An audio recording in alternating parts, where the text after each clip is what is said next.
የሽግግር መንግስት ብሎ ራሱን ከሰየመ በኋላ ይሄንን አንቀጽ 2 ፊደል ሐመሩሃን አጸደቀ በቻርተር።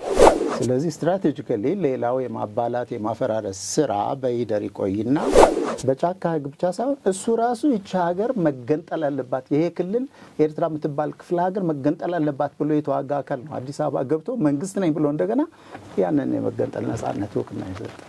ወደፊት ስቴጅ የመን እነ ሳውዲ አረቢያ ምናምን የአረብ ባህር ነው የሚሉት ከመጀመሪያው እንደዛ ሆኖ ይቺ ሀገር ግፍ ተሰራባትና ላንድ ሎክድ ሆነ።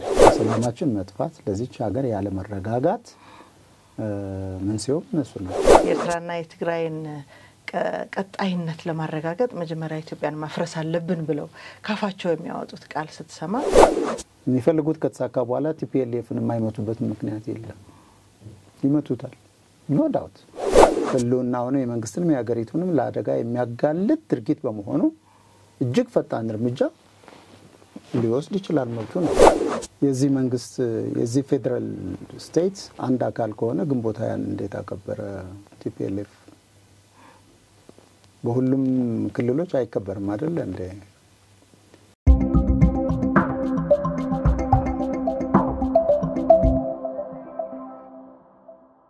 ሰላም ጤና ይስጥልኝ። እንዴት ሰንበታችኋል? ክቡራትና ክቡራን የሀቅና ሳቅ ሚዲያ ተመልካቾቻችን ቤተሰቦቻችን እንዴት ሰነበታችሁ?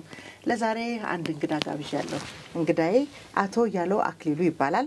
የህግ ባለሙያ፣ ጋዜጠኛ፣ መምህር፣ ደራሲና የስነ ጽሁፍ ባለሙያ፣ የአስተዳደር ባለሙያ እንዲሁም በቀድሞ ስርዓት በደርግ ዘመን ስርዓት በመንለው የነበረው የመከላከያ አባል ነው፣ የጦር መኮንን። በእነዚህ ጉዳዮች በጣም የካበተ ልምድና ዕውቀት ያለው እንግዳ ነው ለዛሬ ጋበዝኩላችሁ። እንግዲህ ዛሬ በዚህ ከህግ አንፃር ማየት ያለብንን ጉዳዮች በግልጽ ለኢትዮጵያ ህዝብ ማድረስ አለብን ብለን የተነሳንበት ርዕሰ ጉዳይ ኢትዮጵያና የወደብ ጥያቄዋ በሚል የኢትዮጵያ ህዝብና የወደብ ጥያቄ በሚል የምናነሳው ርዕሰ ጉዳይ ይሆናል። ስለዚህ እስከ ፕሮግራማችን ማብቂያም አብራችሁን ቆይታችሁ ፕሮግራሞቻችንን እንድትከታተሉ በአክብሮት መጋብዛችሁ አበበች ካሳይ ነኝ። ከእንግዳዬ ጋር መልካም ቆይታ እንዲኖረን እንግዳዬን ልጋብዝ። እንኳን ደህና መጣህ። ስለጋብዛችሁ ያመሰግናለሁ። አቶ ያለው መኮንን በጣም ነው የማመሰግነው። ይሄንን ጥያቄ እንግዲህ ለዘመናት ኢትዮጵያውያን የሚጠይቁትን ጥያቄ መልስ ለማግኘትም ከተለያየ መንገድ ከህግ አንፃር የሚተነተን ርዕሰ ጉዳይ ነው ዛሬ ልታብራራለን እዚህ የተገኘውና ምናልባት ግን አንዳንድ ጊዜ ማን ይናገር የነበረ ማን ያርዳ የቀበረ እንደሚባለው አንተ በዘመኑ በነበርክበት ጉዳይ ላይ በሱ ብንጀምር ደስ ይለኛል። ለምሳሌ የህወሓት ህዝባዊ ወያነ ሓርነት ትግራይ ተብሎ ስያሜ የተሰጠው ግን ደግሞ በሽምቅ ውጊያ ላይ የተሰማራ ቡድን በተመሳሳይ የህዝባዊ ምንድነው ሓርነት ኤርትራ የሚል ብዙ ጊዜ ግንባር ህዝባዊ ግንባር ሓርነት ኤርትራ ህጋይ እነዚህ ቡድኖች አንድ ወቅት ላይ ባንድ ላይ በተጣመሩበት ዘመን አንተ እዛ አካባቢ እዛ ዘመን ላይ በኢትዮጵያዊ ሆነ በኢትዮጵያ የመከላከያ ስር በራሱ በነበርክበት የጦር መኮንንነት ስልጣን ነበርክና እነዚህ ሁኔታዎች እንደው ከዚህ ብንጀምራቸው ጉዳዮቹ እንዴት አንድ የሚያደርግ ታሪክ ተፈጠረ? እንዴት በኋላስ አንዱ አንዱን የሚደግፍበት አንድነታዊ አስተሳሰብ እንዴት መጣ? እንዴት ተጣመሩ የሚለውን እናወራበት እስቲ። እሺ አመሰግናለሁ። የህወሓትና የህዝባዊ ግንባር ሓርነት ኤርትራ ታሪካዊ ጥምረት የሚጀምረው በተለይ ከህወሓት መስረታ ቀጥሎ ባለው ሂደት ነው። ህዝባዊ ግንባር ሓርነት ኤርትራ ራሱ የተፈጠረው እስላሚያ አልራቢጣ ከሚባል ጥንስስ ነው። ያ ጥንስስ ነው ቀስ በቀስ የተለያዩ ድርጅቶችን እየወለደ ምን እያለ ወደ ደገኛው ቡድን መጥቶ እስከ መጨረሻው የዘለቀው። ህወሓት በትግራይ ልጆች ተመሰረተ ይባል እንጂ በኋላ ላይ ሪፎርም ያደረገው ደግሞ ከኤርትራ በመጡ አደራጆች ነው። ከዛ በአባልነት ይቀበላቸው የነበሩትም ደግሞ በተለይ ግማሽ ኤርትራዊ ደም ያላቸው ሰዎች ላይ ትኩረት በማድረግ ይሰራ ነበር። ኢንዲጂነስ የትግራይ ልጆች እነሱ ትክክል ብለው ላመኑበት ዓላማ ይግቡ እንጂ ዲክቴትድ ነበር ፍሮም ዘ ቬሪ ቢጊኒንግ ትግሉ። በዛ መሰረት ህወሓትና ህዝባዊ ግንባር ሓርነት ኤርትራ በሁለት የተለያየ ስም ነገር ግን ተቀራራቢ አቋም ይዘው ታግሏል። በጦር ሜዳ ለምሳሌ ብንሄድ በቀይ ኮከብ ዘመቻ እኔ በስፍራው በነበርኩበት በአልጌና ግንባር ከፊት ይዋጉ የነበሩ የትግራይ ልጆች ናቸው። 1974 በቀይ ኮከብ ዘመቻ ምንድነው ይባላል ስንጠይቃቸው እዛ ተማርከው ሲመጡ ምንድነው ዓላማችሁ እዚህ ለምን መጣችሁ ስንላቸው ወዛደራዊ ዓለም አቀፋዊነት ስለሆነ ነው ተብለን የመጣን ይላሉ። ወዛደራዊ ዓለም አቀፋዊነት የሶሻሊዝም አይዲዮሎጂ ነጸብራቅ የሆነ አንድ መርህ ነው። ወዛደራዊ ዓለም የተለያዩ ቡድኖች ሀገራት መተጋገዝ በሚልና እንደዛ ባለ ስብከት ነበር የትግራይ ልጆችን እያመጡ ከፊት ይማገዷቸው የነበረ። በጦርነቱ ውስጥ በአብዛኛው ከፊት ይማገዱ የነበረበት በኮከብ ዘመቻ የትግራይ ልጆች ናቸው።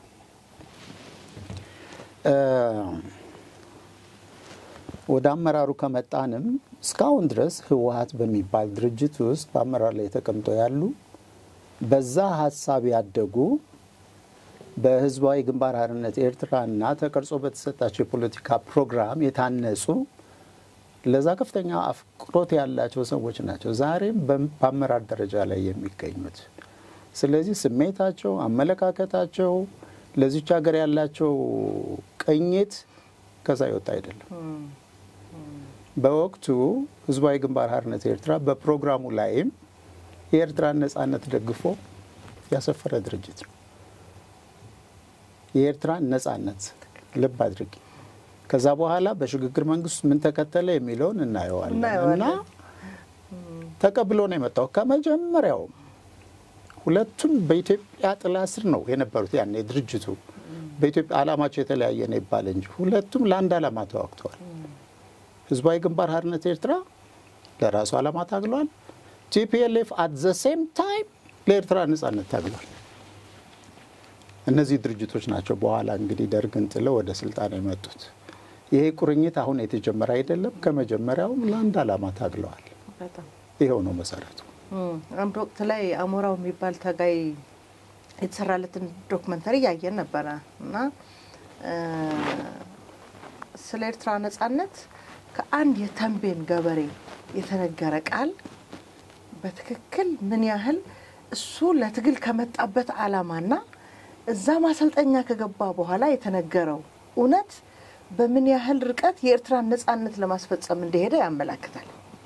ምክንያቱም አንድ የትግራይ ገበሬ ያኔ እንግዲህ የትግራይ ገበሬ ስንል ተንቤን ላይ የሚኖር አንድ ገበሬ የነበረበት የኢኮኖሚ በአጠቃላይ እንደ ሀገር እንደ ሰው ለመኖር የዕለት ጉርሱን ጥያቄ የሚያደርግ ማህበረሰብ ነው ስለ ኤርትራ ነጻነት የሚናገረው። በዛ በአሞራው በተሰኘው ፊልሙ ላይ ያየነው እውነታና ምን ያህል ማሰልጠኛው ራሱ ሌላ ምንም ዓላማ እንዳልነበረው የሚያሳየው ስለ ኤርትራ ነጻነት የሚቀበል ከሆነ ብቻ እንደሆነ ትግሉን የሚቀጥለው የሚገለጽበት ታሪክ አለ።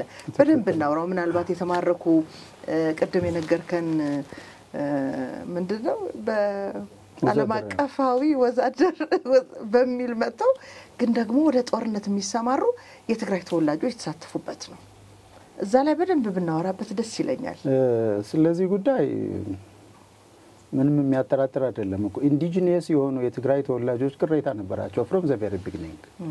በዛው በትግል ውስጥ እያሉም ቢሆን የኤርትራ ጥያቄ የማይጥማቸው እንዴ እኛ ለኢትዮጵያዊነት ትግራይ ውስጥ ተፈጽሟል የሚባል በደል እሱን ለማስወገድና ሌላ የተሻለ ስርዓት ለማምጣት እንጂ ኤርትራን ለማስገንጠል አይደለም የሚሉ ከማዕከላዊ ኮሚቴ ጀምሮ ወደታች የወረደውን ሌላውን ኦርዲናሪ ሲቲዝን አይደለም በማዕከላዊ ኮሚቴ ደረጃ የነበሩ ሰዎች ሁሉ እኮ እያደር ተከስቷል እና የሎን ጨምሮ ሌሎችም ጨምሮ የኤርትራ ጉዳይ ያልጣማቸውና ኤርትራ መገንጠል ቢናገሩት በጊዜው አደጋ ስለነበረ በመፍራት በተለያየ ምክንያት ዲክቴት ተደርገው መቅረታቸው እንጂ የማዕከላዊ ኮሚቴ አባላት 1 2 3 ተብለው የሚጠቀሱ ዛሬ በጻፏቸው መጽሐፍት እኮ መረዳት ይቻላል አይደለም እንዴ?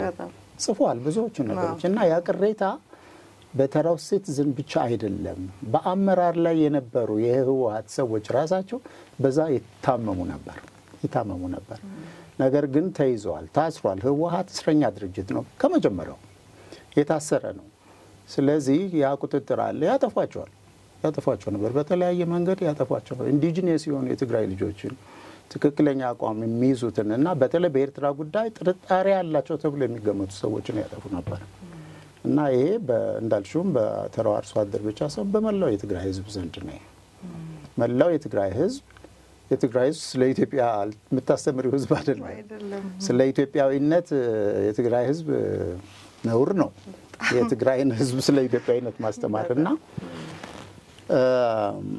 ትግራይ ውስጥ ስትሄጂ እዚህ አካባቢ ሰው የለም ምንም ብለሽ በጠበቅሽው እንትን ሙልጭ አለ የገጠር ከተማ አንድ ቤት ካገኘሽ ስትገቢ ምሰሶ ለኢትዮጵያ ባንዲራ ታስሮ ታገኛለሽ ቀብሩም የኢትዮጵያ ባንዲራ ለብሶ ነው በቤተ ክህነት ቅዳሴው ምንም ስለ ሀገረ ኢትዮጵያ ጸሎት የሚያደርግ ህዝብ ነው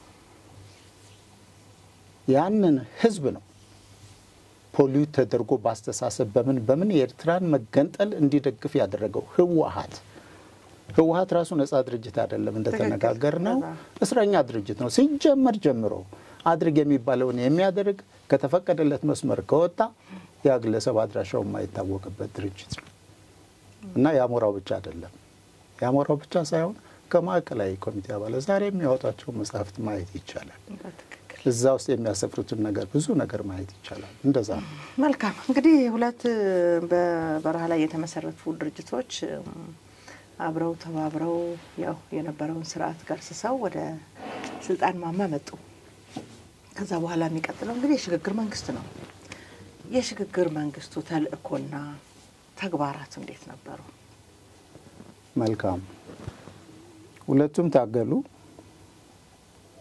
በመሃል ሀገር የነበረው የኢትዮጵያ ህዝብ ትግልም ሳይረሳ ብዙ ጊዜ ደርግን የጣለው ህወሓት ነው ይባላል ትልቁን ሮል ተጫውቷል በትግል በጠበንጃ ደርግ ከዛ በፊት ተመናምኗል ያፓ ዳክሞታል ሌሎች ተቃዋሚዎችም ውስጡን ይወረብሩት ነበር መጨረሻ ላይ ግን እውነት ነው ከሰሜን የበቀለው የትጥቅ ትግል ምንም ሊቋቋመው አልቻለም ሰራዊቱ እንደዛ ተበታትኖ ድል አድርጎ ገብቷል ሁለቱ የገባው ህወሓት ብቻ አይደለም ቲፒኤልኤፍ አብሮት ነው የገባው ሻቢያ ከዛ በኋላ ግንቦት አዲስ አበባ ከገቡ በኋላ ከሁለት ቀን ነው ከ3 ቀን በ16 ይሁን በ17 ኤርትራ ተቆጣጥሯል ሻቢያ ህወሓት አዲስ አበባን ከተቆጣጠረ በኋላ በ34ኛው ቀን ነው ከግንቦት 24 እስከ ግንቦት 28 1983 ዓመተ ምህረት አንድ ሀገር አቀፍ ጉባኤ አካሄድኩኝ ያለው ይሄ ጊዜ በቂ ነው ወይ ነው ያንን ሀገር አቀፍ ጉባኤ ለማካሄድ ግንቦት 20 ገባ ከሰኔ 24 እስከ 28 ስለ ሰላም ስለምን የሽግግር መንግስት ምን የሚባል ነገር ተካሄደ ከተቋቋመ በኋላ ሐምሌ 15 ቀን የሽግግር ቻርተር ኢንትሪም ኮንስቲቲዩሽን ወጣ ሐምሌ 15 ቀን ግንቦት 20 የገባ ታጣቂ ቡድን ሐምሌ 15 ቀን 1983 ዓመተ ምህረት ኢንትሪም ኮንስቲቲዩሽን ይዞ መጣ የሽግግር ቻርተር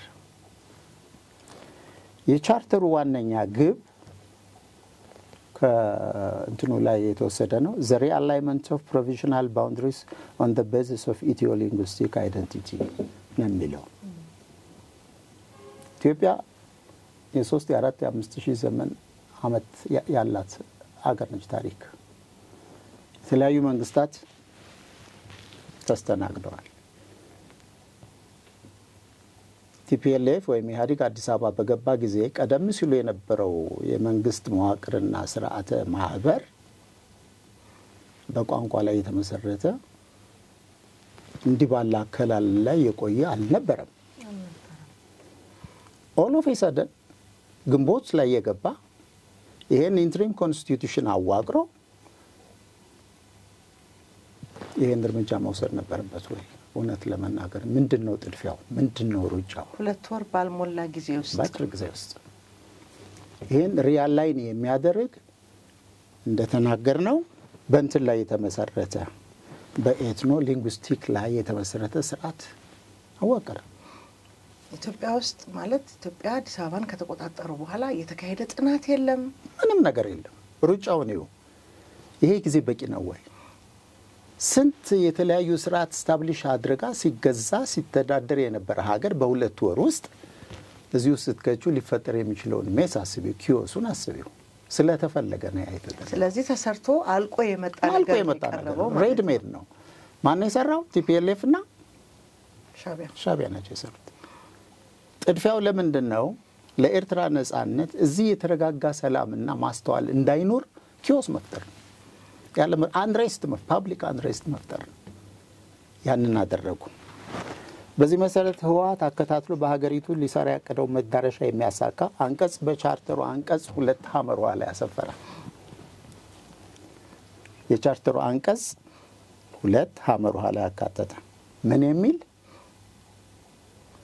የሚመለከተው ብሔር ብሔረሰብና ህዝብ መብቶቼ ታገዱ፣ ተረገጡ ወይም ተሸራረፉ ብሎ ባመነበት ጊዜ የራሱን እድል በራሱ እስከ ነጻነት ድረስ የመወሰን መብቱን ተግባራዊ ማድረግ መብት አለው ሲል በዚህ በ2 ወር ውስጥ በተዘጋጀው ቻርተሩ አስደንጋጭ ነው። እጅግ አስደንጋጭ ነው።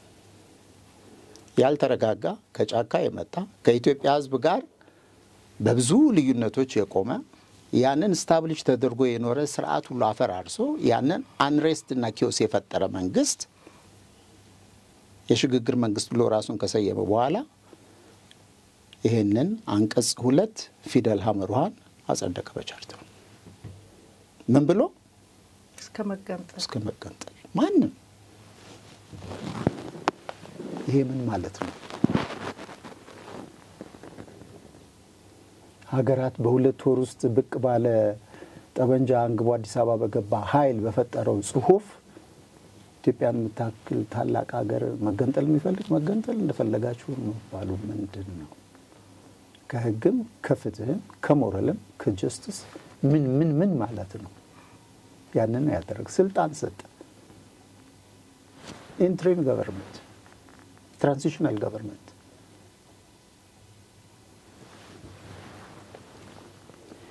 ቻርተሩ በማያሻ መንገድና ተጠያቂነት በሌለ ሙሉ ስልጣን አብሶሉት ፓወር የመገንጠል ጥያቄን ለሚያነሳ ለማንኛውም ኮንስቲትዩንት ግሩፕ ወደ ሪጅን መብት ሰጠ። ይሄ ስልጣን አለው። ማን ሰጠው? ወደ ኋላ ላይ እናየዋለን። ይሄ ለማን የወጣ ነው? በሽግግር መንግስቱ ማን አድሬስ እንዲያደርገው ማን መፍትሄ እንዲያገኝበት የተቀረጸ ነው። ይሄ ሰነድ ይሄ አንቀጽ ኤርትራ በዛ ወቅት የመገንጠል ጥያቄ ያነሳ አክቹአሊ ኦኤልኤፍ ነበረ። ግን ኦኤልኤፍ ታርጌት ውስጥ ገብቶ እንዴት መመታት እንዳለበት እንዴት ድምጥማጡ ጠፍቶ ተስፋ ቆርጦ እንዲሰደድ የሚያደርግ ስትራቴጂ ሁሉ ተቀርጿል። አዳራሹን ጥለው እስኪወጡ ድረስ የተሰራ ድራማ አለ። ሌላ በኢትዮጵያ ውስጥ ያኔ መገንጠል ጥያቄ ያነሳ የነበረው ኦኤልኤፍ አለ አክቹአሊ። ግን እነሱ ሁሉ ያው በሚመጡበት መንገድ በሚያታሉበት መንገድ አመጣቸው። ስለዚህ ስትራቴጂካሊ ሌላው የማባላት የማፈራረስ ስራ በይደር ይቆይና አሁን አርጀንትሊ የኤርትራን ችግር እንፍታ ተብሎ በሽግግሩ መንግስት ውስጥ በሌላቸው ስልጣን ልብ አድርጌ ይሄን ስልጣን የሰጠ የሽግግር መንግስት የተባለው ቀደም ሲል እንዳየነው በራሱ የፖለቲካ ፕሮግራም ውስጥ ኤርትራ ነጻነቷን ማግኘት አለባት ብሎ የተዋጋ አካል ነው። ራሱ መልሶ ኤጃጅ ኦን ሂዝ ኦን ኬዝ በጫካው ህግ አገርን በቁጥጥር ስር ካደረገ በኋላ አገር በተነ በጫካ ህግ ብቻ ሳይሆን እሱ ራሱ ይቺ ሀገር መገንጠል አለባት፣ ይሄ ክልል ኤርትራ የምትባል ክፍለ ሀገር መገንጠል አለባት ብሎ የተዋጋ አካል ነው። አዲስ አበባ ገብቶ መንግስት ነኝ ብሎ እንደገና ያንን የመገንጠል ነጻነት ወቅና ይሰጣ ያለ ምንም እንትን ቅድመ ሁኔታ ይሄ ነው የተደረገው። ቻርተር ተቀርጾ በጥድፊያ የሽግግር መንግስት ይህ ስልጣን አለው ወይ የሚለውን እኔ ከህግ አንፃር አንድ የሽግግር መንግስት ያውን በራሱ ሉዓላዊ ሀገር ለበቀለ ሴፓሬቲስት ግሩፕ መገንጠል የሚፈቅድ ህግ እንዴት ሊያወጣ ይችላል? በቅድሚያ መታየት ያለባቸውን 8 ነጥቦች እናያለን። በጣም ልብ የሚነካ የሚያሳዝን ታሪክ ነው። በጣም እና የሽግግር መንግስት ብሏል። የሽግግር መንግስት ከተባለ እኮ መሰረታዊ የሆኑ የሀገር ሉዓላዊነትና የህዝብ መብቶችን አይነካም። ማመቻቸት ነው፣ ፋሲሊቴት የማድረግ ስራ ነው የሽግግር መንግስት። ሀገር የመናድ ትገነጠላለህ እንዲህ ነው እንዲህ ለዘላለም ስታብሊሽ ተደርጎ የነበረ ሶሻል ፋብሪክ እሱን የማፈራረስ ስልጣን ማን ሰጠው? ስሙ ራሱ ገላጭ ነው እኮ ሽግግር ነው የሚለው። የፋሲሊቴሽን ስራ ነው። ያ ደግሞ የህዝብ ይሁንታ የሲቪክ ማህበራትን በዩ የፖለቲካ ድርጅቶችን በዩ ሌሎቹ ለነሱ ኢንቮልቭመንት ኖሮ የህዝብ ኮንሰንት ሲኖረው መጣ በቀጥታ ወደዛ ሄደ። ያ ስልጣን ነበረ ወይ የሚለውን እንመልከት። እንግዲህ ልገንጠል ባዩ አካል ሌጂቲሜት ፖፑላር ዊል አለው ወይስ የለውም የሚለውን ይሄንን ማየት ያስፈልገው ነበር። ልገንጠል የሚለው አካል በህዝብ ይሁንታ የጸደቀ ፖፑላር ዊል አለው ወይስ እንዲሁ ለመገንጠል ስለፈለገ ብቻ መገንጠል የሚፈልግ ፋክቹዋል ሙቭመንት ነው ወይ ብሎ መለጠል አለበት። አላየም። ሁለቱም ህዝቦች የተገነጠለውም እየተገነጠለ ወደዛ እንመጣ። የኤርትራ በኋላ እናየዋለን። አሁን ስለ ሽግግር መንግስቱ ነው እና ይሄ ፋክሽናል ሙቭመንት ነው ወይስ ፖፑላር ፐብሊክ ዊል አለው? አላየም፣ አላጠናም። ይሄ በዓለም አቀፍ ደረጃ መታየት ያለባቸው አንዳንድ ነጥቦች ናቸው። ይሄንን አላየም፣ አልመሰለም። ለዛውም ልገንጠል የሚለው አካል ከራሱ መንግስት ከዚህ ሶቨርኒቲ ውስጥ ልነጠል የሚል ስለሆነ እና ሻዕቢያ ይሄ ፖፑላር ዊል አለው ወይስ ዝም ብሎ ፋክሽናል ሙቭመንት ነው? ይሄን ለለይ ያላለም ታግሏል። 30 ዓመት ስለታገለ ነፃነት ማግኘት አለበት ትዕዛዝ ነው የተሰጠው። ሪጂናል ኤንድ ኢንተርናሽናል ሬኮግኒሽን አለው ወይ ነው በሂደት እስካሁን ይሄ መገንጠል ጥያቄ እስከቀረበበት ጊዜ ድረስ ሪጂናል እና ኢንተርናሽናል ሬኮግኒሽን አለው ወይ ሞር ኦር ለስ የሚል መስፈርት አላየም። ይታወቃል ሻዕቢያ ከመሰረቱ የተመሰረተው በእነማን እንደሆነ እስላሚያ አልራቢጣ ቀስ ብሎ ወደ ጀብሃ ሌሎች ፋክሽኖች እየፈጠረ ምን እያለ እንዴት ህግ ጋር እንደደረሰ እናውቃለን። ስለዚህ የዛ ጥንሳሾች ደግሞ ሪጂናሊ ያሉ የኢትዮጵያ ታሪካዊ ጠላቶች ናቸው። በድፍረት የምንናገረው የኢትዮጵያ ታሪካዊ ጠላቶች ናቸው። እነሱ ናቸው ሲዱን ያበቀሉት። ያ ነው እየተስፋፋ። እነሱ ናቸው ፋይናንስ የሚያደርጉት። እነሱ ናቸው በወታደርም በምንም ያቀና። እነሱ ናቸው የመረጃ ምንጮቹ። ኤርትራ ያኔ በነበርኩበት ጊዜ በጦርነቱ ወቅት አንዳንድ ጊዜ በተለይ በቀይ ኮከብ ዘመቻ ሻዕቢያ መፈርጠጥ ጀምሮ ነበር እንደነገርኩሽ እና በየዴፖ በየምሽጉ ጥለው ሲፈረጥጡ እናገኘው የነበረው መድኃኒት የምናገኘው የጥይት ክምችት ስንቁ ምኑ በጠቅላላ በአረብኛ ይጻፍ እና በአረብኛ የተጻፉ ብዙ ዶክመንቶች ምን ሁሉ እናገኛለን። ግልጽ ነው ይሄ። ሱዳን ያን አሳይመንት ተቀብላ ይሄንን ከሚያስተባብሩ ሪጂናል ሀገሮች ሱዳን ኃላፊነቱን ወስዳ ስትሰራ የነበረች ሀገር ነች እና ሪጂናል ሬኮግኒሽን ያገኛል ወይስ አያገኝም የሚለው ይሄን የሚያጠራጥር ነገር የለውም። ቢኮዝ እነዚህ ረጂዎች ናቸው። ስለዚህ ለማስገንጠል ኢትዮጵያን በትንትኗን ለማውጣት ይሰሩ የነበሩ ስለሆነ የሬኮግኒሽን ችግር ይኖርበታል ተብሎ አይገመትም። ከዛም አልፎ ሀያላን ሀገራት እና አሜሪካ ከፍተኛ ድጋፍ ነበራቸው። ስለዚህ በዚህ ረገድ ያለውን ነገር መገምገም ያንን ሐሳብ ወደ ተግባር ከመውረድ ያድነዋል ወይስ ያድነውም የሚለውን ነገር እንተውና እንደ መስፈርት ግን አልታየም። ይሄ እንኳን ይሄ ቀድሞ እንደ ሐሳብ ተነስቶ ውይይትም አልተደረገበት ምንም አልሆነም። ሌላው ለተገንጣይ የሚሰጥ እውቅና የሚያስከትል ቫዮለንስ ኤንድ ኢንስቴቢሊቲ እውቅና ሰጪውን ሀገር አይጎዳውም ወይ የሚለው ትልቁ ነጥብ መጀመሪያ መታየት አለበት ውሳኔ ላይ ከመደረሱ በፊት። በዛ እውቅና ሰጪ ሀገር ውስጥ የሚመጣ ኮንሲኩዌንሱ የከበደ ኢንስቴቢሊቲ ይፈጠራል ወይስ እንዴት ነው? ከፍተኛ ቫዮለንስ ይመጣል አይመጣም? የዚህ ሪፐርከሽን የሚያስከትለው ያችን ሀገር እስከ ዘለቄታው ያምሳታል አያምሳት? ይሄ መታየት አለበት። የኋላው ሳይሆን እንዳውም ያኔ ከረንትሊ በነበረው ሁኔታ ህዝቡ እንዲህ አይነት ነገር እንዳያስተውል ሽብር ውስጥ ኪዮስ ውስጥ እንዲገባ ነው ያደረጉት። እንዳይነጋገር፣ እንዳይገናኝ፣ እንዳያስብ በኤርትራ መገንጠል ጉዳይ ላይ አቋም ይዞ አንድ ወጥ ሆኖ እንዳይነሳ የሚያደርግ ከባድ ሲቹዌሽን ነበር በሀገሪቱ ውስጥ። በብሔር ማጋጨት ወዲያው ነው የተጀመረው እና ሀገሪቱን ዲስታብላይዝ የማድረግ ስራ ነው የሰሩ። እንኳን ይሄንን ነገር ሊሰሩ ኮንሲኩዌንሱ ማየት አይደለም በጊዜው እንኳን የፈጠሩት አደጋ ሰው ቆም ብሎ የሚያስብበትን ረፍት ነው ያሳጡት። ይሲ ሌላው ለተገንጣዩ አካል የሚሰጠው እውቅና ሌሎችም በዚህ አስፒሬሽን እንዲጓዙና ሀገራዊ አንድነት እንዲጎዳ አይጋብዝም ወይ የሚል ዘ ብሮደር ፖለቲካል ኮንቴክስት መታየት ነበረበት። ኢትዮጵያዊ ነኝ ይችን ሀገር ላስተዳድር ነው ብሎ የመጣ የታጠቀ ኃይል ነው አይደለም።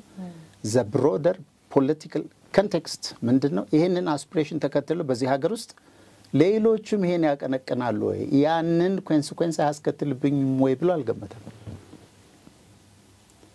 ያሲድ ግን ነበር ኢትዮጵያ ውስጥ ኦኤልኤፍ አንስቶታል አይደለም። ኦኤንኤልኤፍ አንስቶታል። በጊዜው ጎልቶ የሚታይ ሌላ ነገር የለም እና የኤርትራን አስፒሬሽን ተከትለው ሌሎችም ይሄን ጥያቄ እያነሱ የዚችን ሀገር ህልውና አደጋ ላይ አይጥለውም ወይ የሚል ግምት እንደ ኢትዮጵያዊ ሆኖ ካሰበና ይሄን ህግ ካረቀቀ እነዚህም ተከታይ ነገሮች ማሰብ ነበረበት ነው። ልታስቀሯት ከዛ በኋላ ለኤርትራ በፈቀድክበት መንገድ እኔ እሄዳለሁ ማንም መብቱ ነው አይደለም እንዴ? ከምንም በላይ ደግሞ በኮንስቲቱሽን በዛ ኢንትሪም ኮንስቲቱሽን ላይ አስፍሮታል። መሄድ ትችላለህ መብት ነው ፈቅድላለህ ብሏል አይደል እንዴ?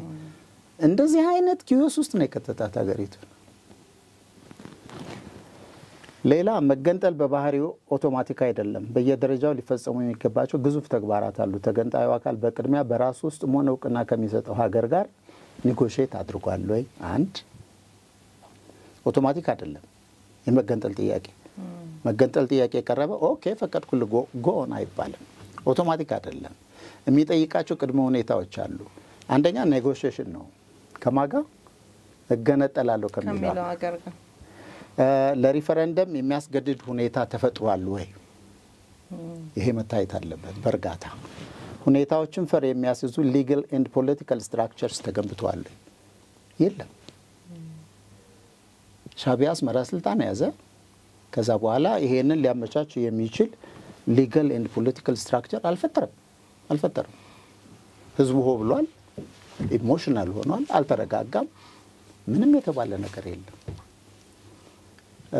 ኔጎሺዬሽን አልተካሄደም።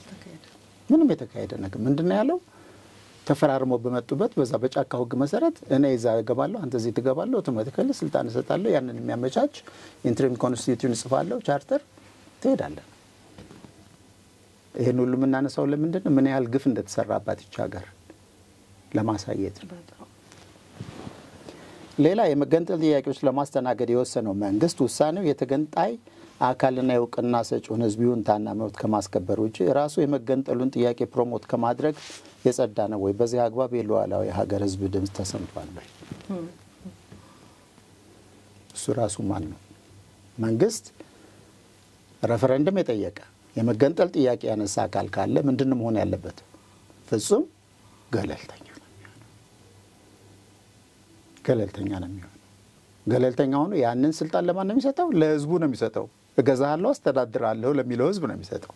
ድምፁ እንዲሰማ በዛ በኩል የሚለው ነገር ካለ እሱ ማዳመጥ ነው።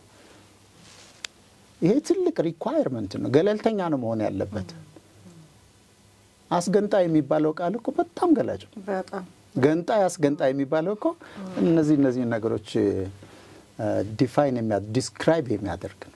ገንጣይ አስገንጣይ፣ ያኛው ገንጣይ ነው፣ ይሄኛው ደግሞ አስገንጣይ ነው። እነዚህ ነገሮችን ሁሉ ጥሶ በህግ ሳይሆን በኩልበት በግድ ታፍ ነው የተፈጸመ ስራ ነው። የመገንጠል ጥያቄውን ህዝብ ያነገበው አካል በውስጡ ከሚገኘው ህዝብ ለዚህ ዓላማ ያለውን ይሁንታ እንዲያሰማ ያለ ተጽዕኖ እድል ሰጥቶታል ወይ? ይሄ ደግሞ ለኤርትራውያን ነው። እንመጣበታለን በሚቀጥለው። የኤርትራ ህዝብ ታግሏል። ኖ ዳውት ለ30 ዓመት ታግሏል። የታገለው ለነጻነት ነው።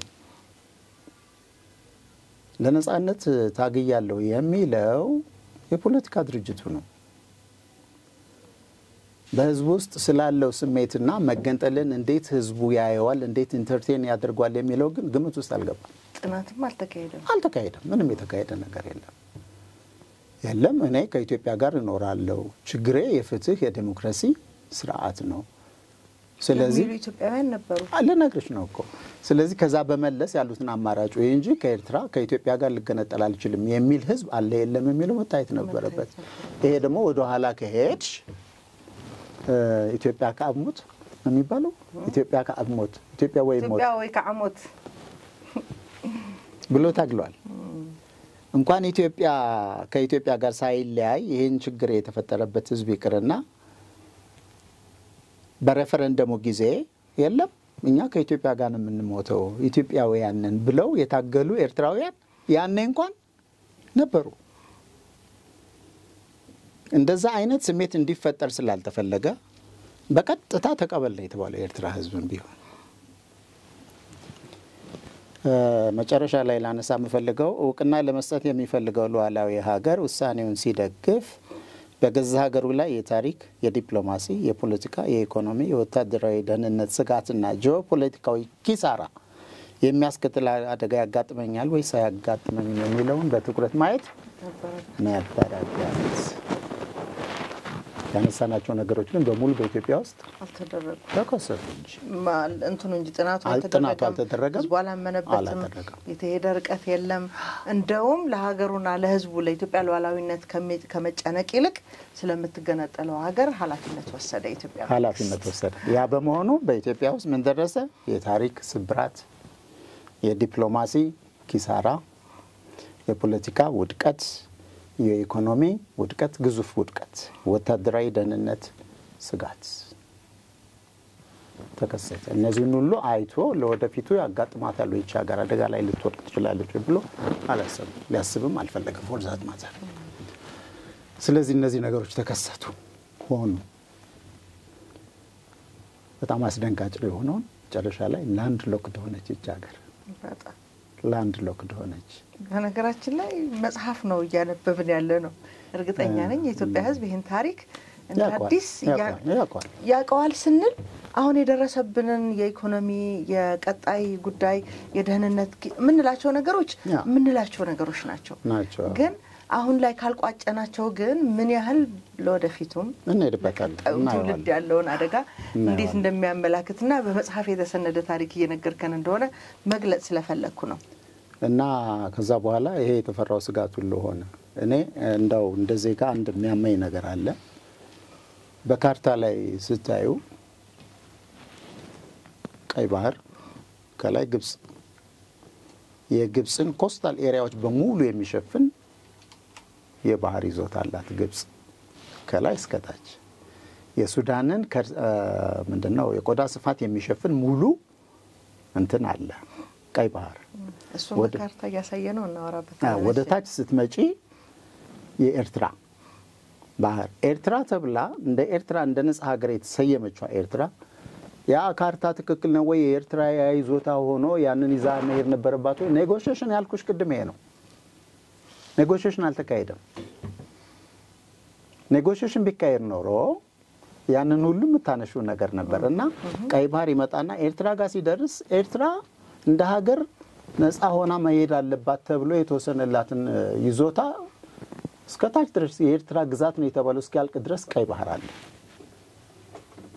ይሲ የኤርትራ ግዛት አለቀ ሲባል ኢትዮጵያ ያንን ካርታ በካርታው ላይ የሚታየውን ያንን ኮስታል ኤሪያ የቀይ ባህርን ይዘት እንዳጠቅ በርግጫ ተመታች።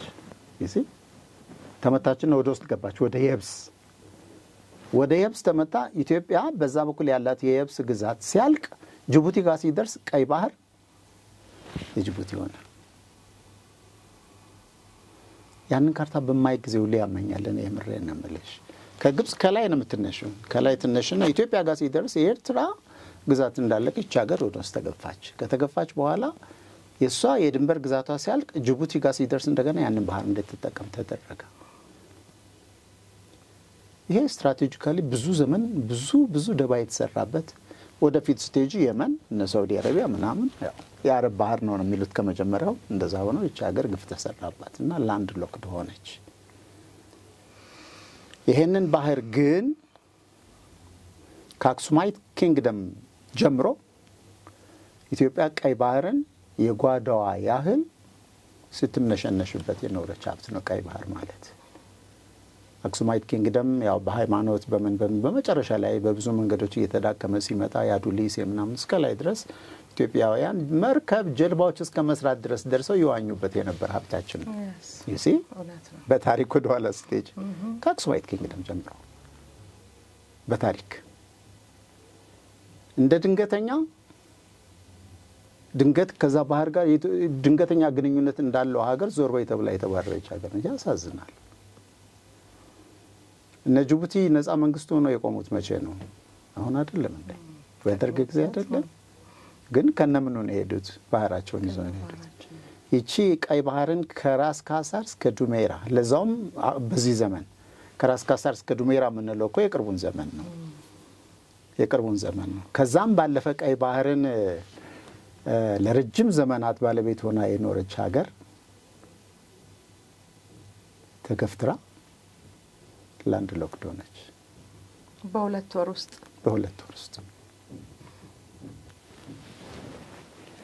ያ ነው። አሁን እስኪ የህወሓት የኢህአዴግ ሽግግር መንግስት ምን ሰራ የሚለውን እንሄደው እንግዲህ እሱን እንመልከተው። እሺ በሽግግር ወቅት በነበረው ስልጣን ምን ሰራ? ህወሓት አዲስ አበባ ብቻውን ስልጣን ይዞ በራሱ ፖለቲካ ፕሮግራም ዋነኛ አክተር ሆኖ የተዋጋለትን ኤርትራ ነጻነት በሽግግር መንግስት ስም አስፈልፎ ሰጠ። ቅድም ያነሳ ነው። ጫካ ሆኖ ተዋጋ። በፖለቲካ ፕሮግራም ውስጥ ኤርትራ ነጻ ሀገር መሆን አለባት አለ። ያ ድርጅት ብቻውን ገባ።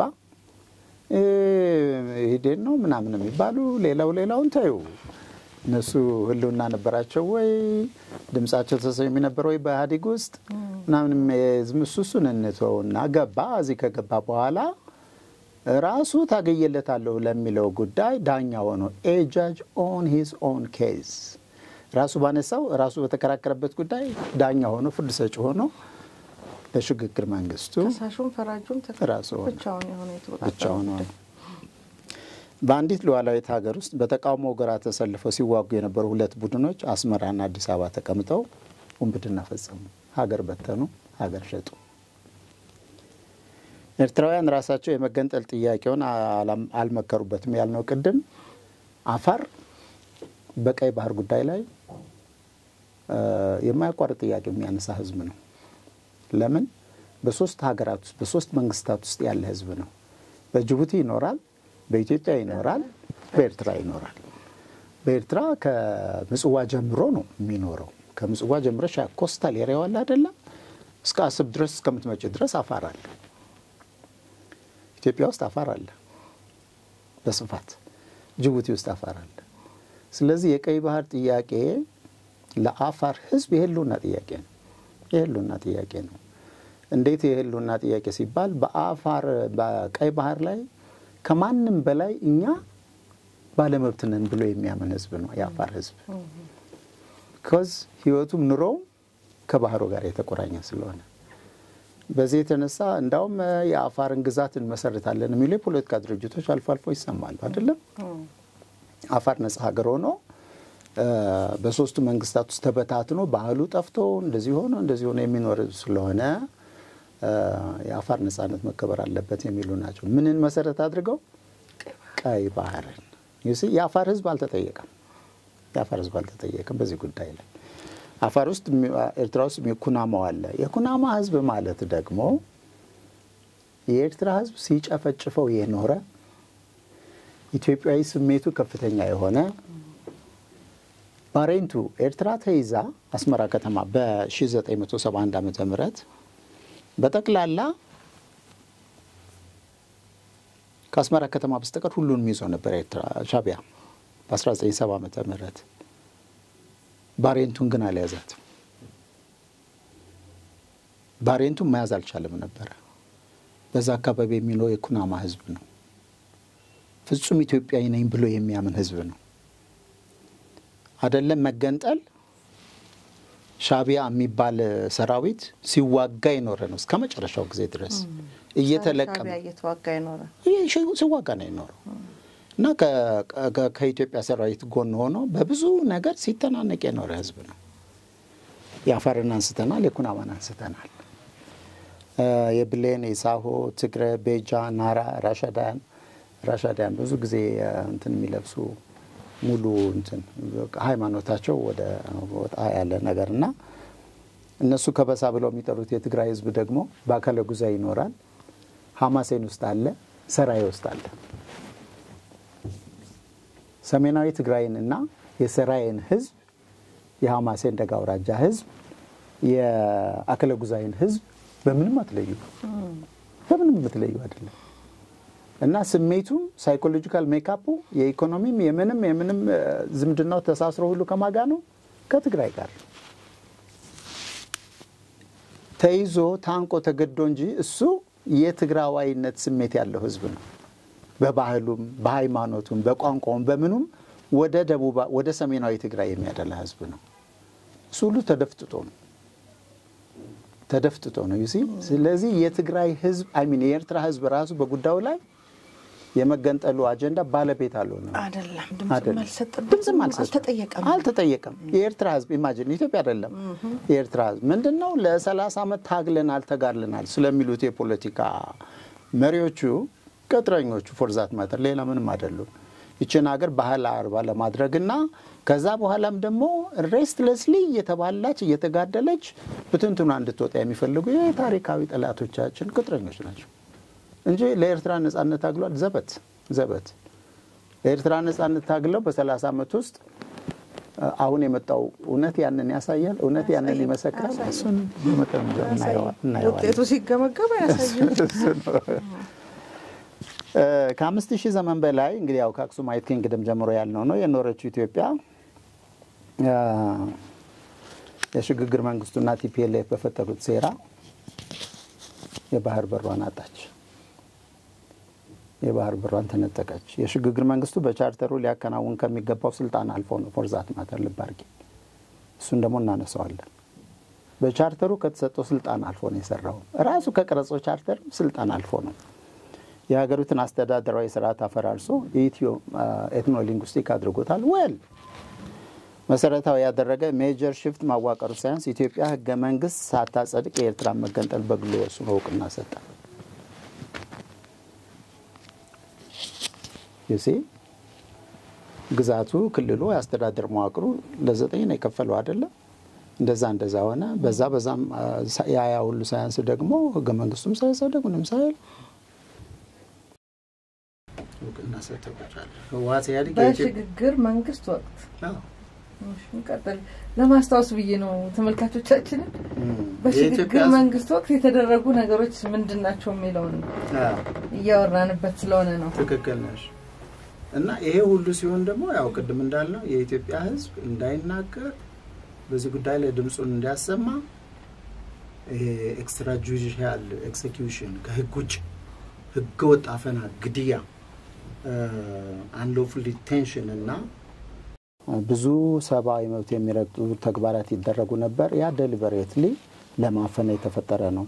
ቻርተሩ የሀገራዊ ሉዓላዊነትን የተዳፈረና ለወያኔና ሻቢያ ስልጣንና ነጻነት የሚረዳ ከመቅረጹ ባሻገር አንድ የቀረጸው ነገር አለ። በጣም የሚገርምሽ ነገር ምን ይላል? አንቀጽ 5 ነው የቻርተሩ Local government shall have the right to establish direct contact with relief organizations with respect to relief work ይላል። ይሄ ቅኔ ነው።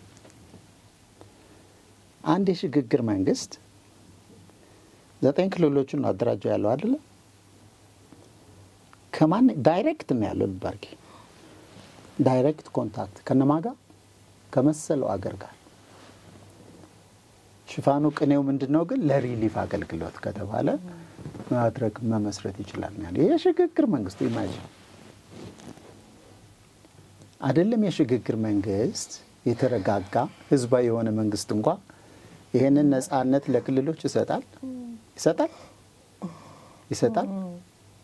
በማዕከላዊ መንግስት ቁጥጥር፣ በማዕከላዊ መንግስት ፍቃድ የሚደረግ ስራ ነው።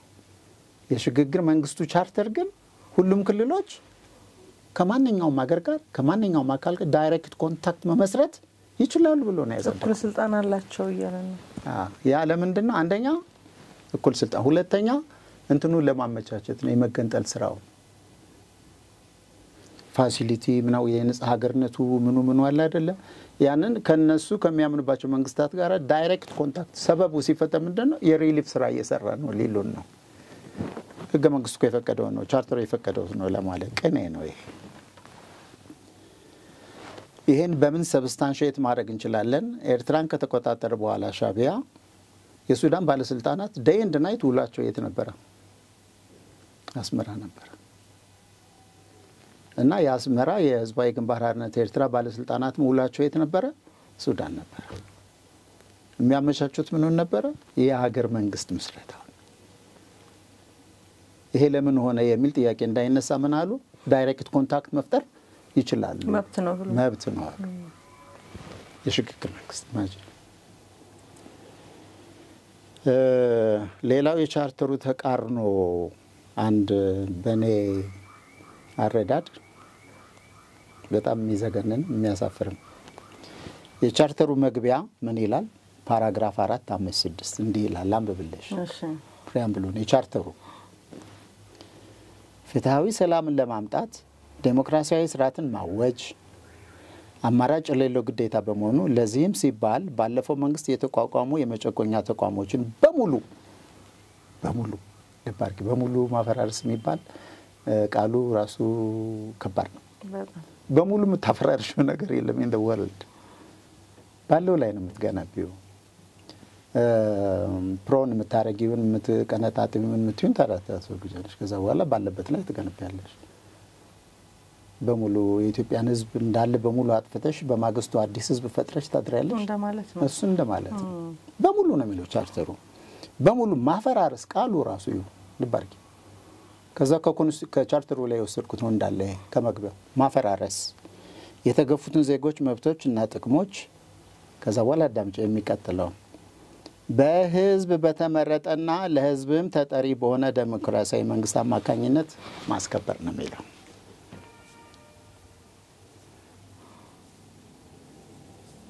እነዚህን ግዙፍ ስራዎች ሁሉ ቻርተሩ ለማን ነው ስልጣን የሰጠው?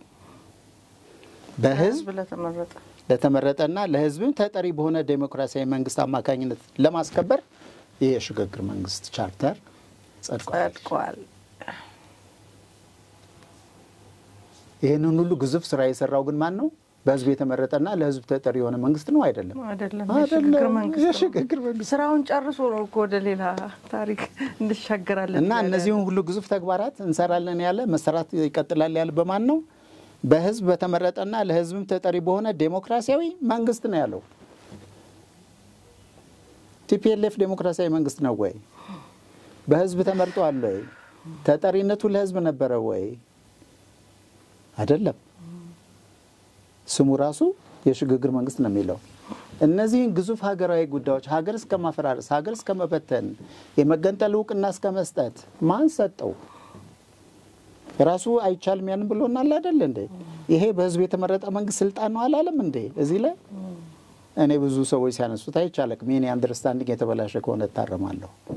ቻርተሩ ግን እንደዚህ ነው የሚለው።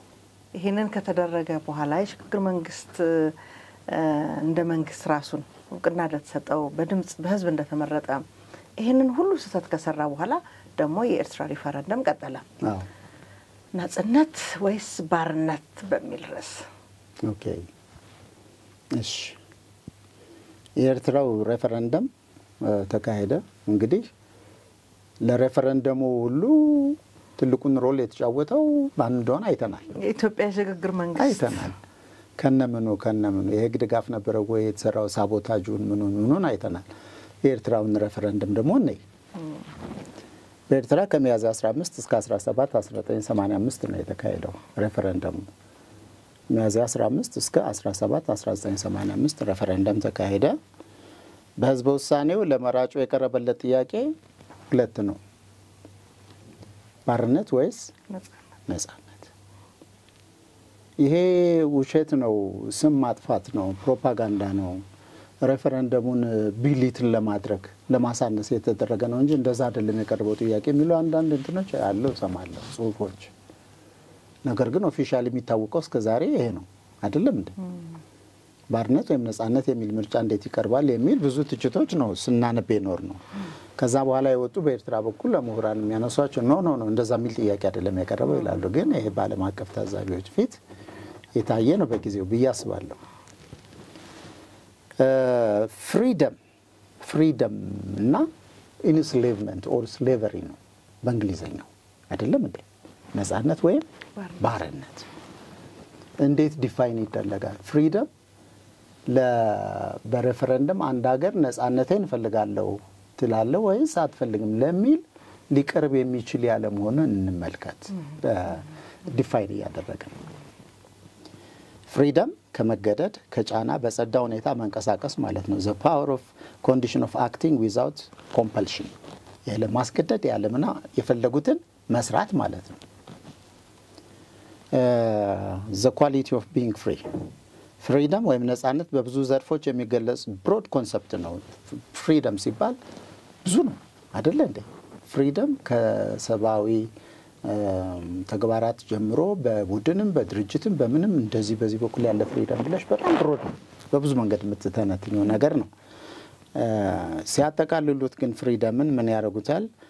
በአራት ካታጎሪዎች ይከፍሉታል። ፍሪደምን ዲፋይን ሲያደርጉ አንደኛው ፍሪደም ኦፍ ስፒች ኤንድ ኤክስፕሬሽን፣ ሁለተኛው the right of every person to religion፣ ሶስተኛው the right of want ይሄ ቤዚክ ኒድስ የምንላቸው አለ አይደለም እነዛን እና የመጨረሻው freedom from fear ከዚህ ከኮምፐልሽን ከፐርሴኪዩሽን ሴኩሪቲውን ቫዮለንስን ትሬቱን ይሄንን ሁሉ ከዛ ነፃ መሆን ብለው በአራት ካታጎሪ ነው የሚከፍሏቸው። ይሄንን ብሮድ ካታጎሪ አመጣሽ የኤርትራ ነጻነት ትፈልጋለህ አትፈልግ ከሚል እንትን ጋር አልታረጋው አትችልም። በጣም ብሮድ ነው። ዝቅ ሲል ግን ወደ አራት ካታጎሪ ተከፍሎ አሁን ያየናቸውን አይተናል እንጂ ስፔሲፊካሊ ለህዝብ ጥያቄ ነጻነት ትፈልጋለህ ብለሽ ማቅረብ አስቸጋሪ ነው። the broader concept the broader definition ነው የተወሰደው። ያ የተደረገበት ምክንያት እናያለን። የኤርትራው ሬፈረንደም ሁለት የአማራጭ ቃላት ነው የተጠቀመው። ይሄ ራሱ ምንድነው? ኮምፐልሽን ነው፣ ማስገደድ ነው። ፍሪደም ቃሉን ነገርሽው ለነጻነት ነው የታገልኩት ስትለው ስለዚህ ማስገደድ ነው። ኢንዳይሬክትሊ ይሄ ምንድነው? ኮምፐልሽን ነው፣ ማስገደድ ነው። ሌላ ነገር እንዳትዝም ብለናና እቺን ነገር ፈርም ነው። ምክንያቱም ነጻነት አልፈልግም ካልክ ባርነትን ተቀብለሃል የሚል ሌላ ትርጓሜ ስለሚኖረው ማስገደድ ነው ያራስ። ይሄ በራሱ ማስገደድ ነው። ለሬፈረንደሙ ሊቀርብ የሚገባው ጥያቄ አልነበረ። ምናልባት ከቅኝ ግዛት ጋር በተገናኙ ሀገሮች ላይ የተሰራ ቃል ሆኖ አገልግሎ ይሆን እንዴ? ሊሆን ይችላል። እንግዲህ በዛ በኩል ያየሁት መልከታ የለም። ምክንያቱም ለምንድነው እኛ ጋር ይሰራም የምንለው በቅኝ ግዛት ስር እንደነበሩ የሚያምኑ ኤርትራውያን እንዳልሆኑ እናቃለን ብዬ ነው። ነን የሚሉ አሉ እኮ አሁንም ኢትዮጵያ ቅኝ ግዛት ይዛን ነበረ። ከቅኝ ግዛት ነው የወጣን እኮ ይላሉ። ከነሱ ናቸው እነዚህ ዓላማ ነበራቸው፣ የሌላ ሀገር ተልእኮ ነበራቸው የምንላቸው ልክ ነው። ኤርትራውያን ግን በዚህ ልክ ከኢትዮጵያ ጋር ስለነበራቸው ጉዳይ ሲገልጹ አልሰማንም። ምናልባትም ገለጹ የምንላቸው እነማን እንደሆኑ ግልጽ ማድረግ ስለሚቻል እንግዲህ ከዛ የተወሰደ ሊሆን ይችላል። ግን ያም ከሆነ የፖለቲካ ስርዓቱ ፍላጎት ሊሆን ይችላልና ያ ኢንተርፕሬቴሽን ደግሞ ቀኝ ይዛን ስለኖረች ነው የሚሉት አሁን ሁሉ ከዛ አንፃር ተወስዶ ሊሆን ይችላልና ይሄ የሰው ልጅ ነው። ቅድም ያልሽው ነገር ነው። ባርነትን ትመርጣለህ ወይ ሲባል እንዴት ይላል? እንዴት ነው ኢንስሌቭድ ሆናለሁ? ኢንስሌቭመንት እንዴት ደግፋለሁ ብሎ ወደ ነጻነት እንዴት የተደረገ ራሱ ኮምፐልሽን ነው። በራሱ የተጠና ሳይኮሎጂካሊ በህዝብ ውስጥ ጫና ተፈጥሮበት ያን ምርጫ ብቻ አማራጭ አልባ ይሆን እና በዚህ ውስጥ ሌሎች አማራጮች ሊካተቱ ይገቡ ነበር። ሬፈረንደም እስከሆነ ጊዜ ድረስ በፌዴሬሽን በኮንፌዴሬሽን ሙሉ ነጻነት ምን ብለሽ አማራጮችን ማስፋት የሚከለክልሽ ነገር የለም። ስለዚህ ራሱ ህዝቡ በጫና ውስጥ ወድቆ ነው ያ ሬፈረንደም የተካሄደው። በርግጥ ምርጫው ዩኤንን ጨምሮ ዓለም አቀፍ ታዛቢዎችን በተገኙበት ስለ ትክክለኛነቱ ማስረጃ ስጡ ተብለው የሚሉትን ብለዋል። እሱን እንለፈው። ህዝቡ ባርነትን አልመርጥም ብሏል ብለው ማስረጃ አቅርበዋል ማለት ይቻላል። ይሄ ለምንድነው የሆነው? ዓለም አቀፉ ማህበረሰብ በህግ አግባብ ዩኒላተራል ዲክላሬሽን ኦፍ ኢንዲፔንደንስ ይሄ በግል አለ የሆነ ነገር አለ አይደል? ይሄንን ኦቶራይዝ አያደርግም። ኦቶራይዝ አያደርግም ወይም ደግሞ ፎርቢድ አያደርግም፣ አይከለክልም። ምንድነው የሚለው? የሀገር መገንጠል አለበት የሚል ማንኛውም ሀገር የለም በዓለም አቀፍ ህግ። መገንጠል ይገባዋል ብሎ ፍቃድ አይሰጥም። ወይም ደግሞ ሊገነጠል አይገባውም ብሎም ደግሞ ፎርቢድ አያደርግም፣ አይከለክልም። ምንድነው የሚሉት እነሱ? ለዲሞክራሲ፣ ለሰብአዊ መብት እና ለሌሎች ነገሮች እነኛን ለማመቻቸት የሚረዳ ትክክለኛ ስራ ተካሄደው አልተካሄደም ብሎ ያንን ኮንፈርም የማድረግ ነገር ነው። ስለዚህ በኤርትራ ነጻነት ጉዳይም የተሰጠ ያንን አውቶራይዝ አላደረጉም፣ ሊሆን አይገባም ብለው ድምጽ አላሰሙም። ምክንያቱም ዓለም አቀፍ ህግ ያንን አይፈቅድም።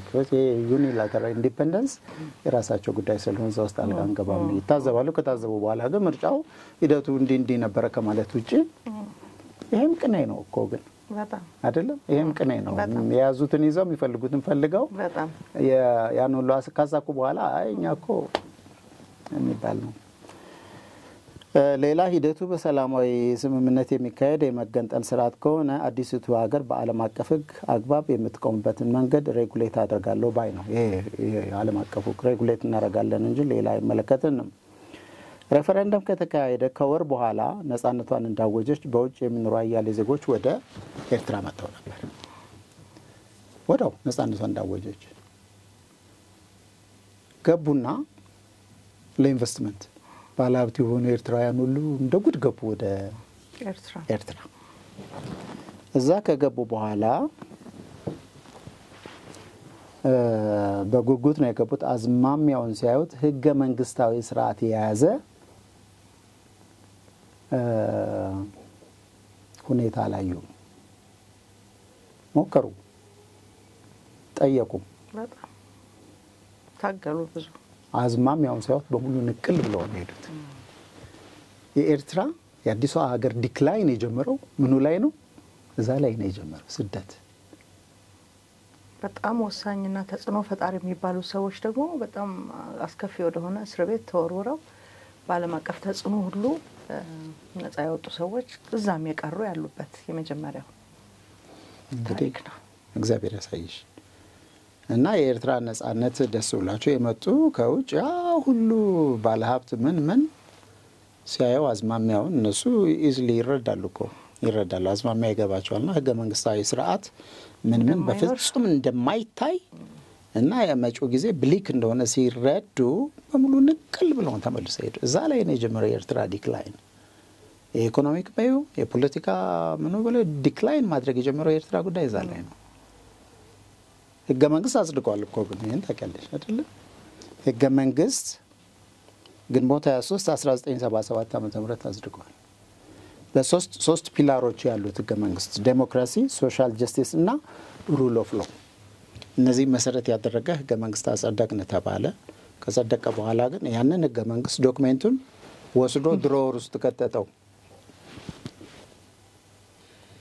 እንደዛ ነው። እንደውም ኢትዮጵያ ህገ መንግስት ማጽደቋና የጸደቀውም ህገ መንግስት አላስፈላጊ መሆኑ ደጋግሞ ለአቶ መለስ ሲናገሩ እንደነበርኩ ይናገራሉ፣ አደባባይ ይናገራሉ። እሱና የኛን ህገ መንግስት የሚተቹበት አንድ አውራው ምክንያት ምንድነው?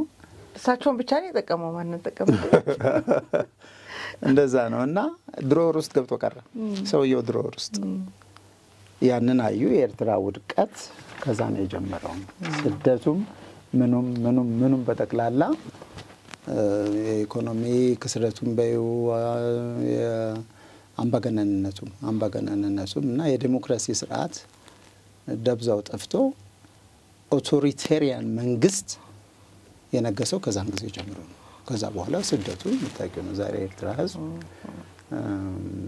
በሚያሳዝን ሁኔታ በውጭ ሀገር በአብዛኛው በስደት ነው ያለው። የኖረበት ካልቸር እየተበረዘ ኤርትራዊ ማንነቱ በብዙ ነገሮች እየተበረዘ በሚያድግበት ሀገር ባህል በምን እና ያ ኦሪጂናሊቲ እየጠፋ ያለበት ሀገር ነው። ይሄ ሁሉ የማን ስራ ነው? የቲፒኤልኤፍ እና የሻዕቢያ ስራ። በዛ የተነሳ እነሱም ሀገራቸውን ጎድተዋል፣ እኛም ደግሞ ከፍተኛ ኪሳራ ውስጥ ከተውናል።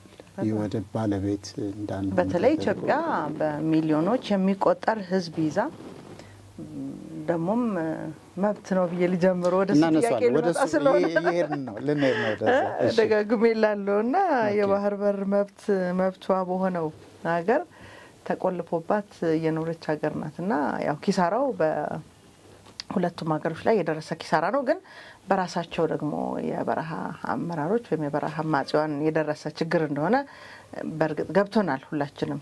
ግን እንዴት ይፈታል የሚለውን ነገር ነው እንደው መፍትሄ መቀመጥ ያለበት ብዬ የማስበውና መጀመሪያ ነገር ኢትዮጵያ የባህር በር የማግኘት መብት አላት ብለን ስንል እንዴት ነው የሚገለጸው ያ መብት?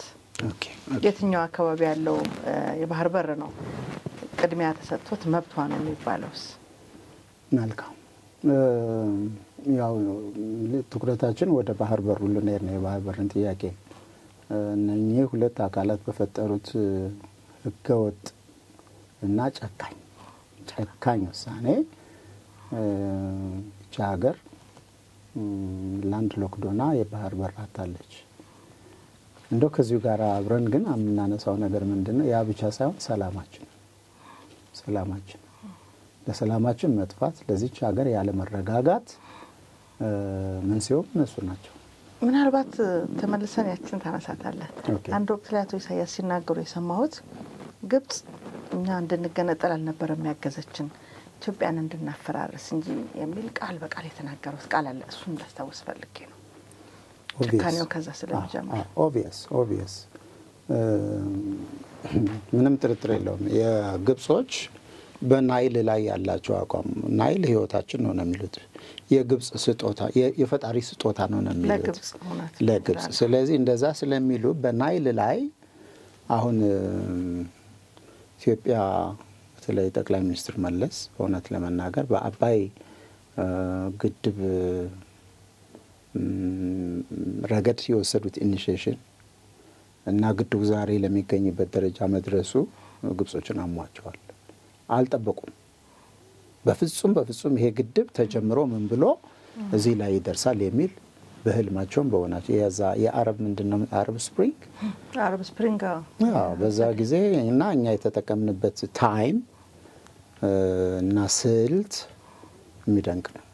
ግድቡ ዛሬ እንግዲህ መመረቂያው ላይ ደርሷልና ምክንያቱም እንግዲህ ቲፒኤልኤፎች ህወሓት ሻዕቢያ ጠፍጥፎ እንደሰራቸው ነው የሚያውቁት እነሱና በዚህ ልክ አይነት ይሰራል ብለው ያስቡ። ዛሬ ኢዝሊ ማኒፑሌት የምንደረግ በሌላ በማስፈራሪያ በምን የምንመጣ አይደለንም።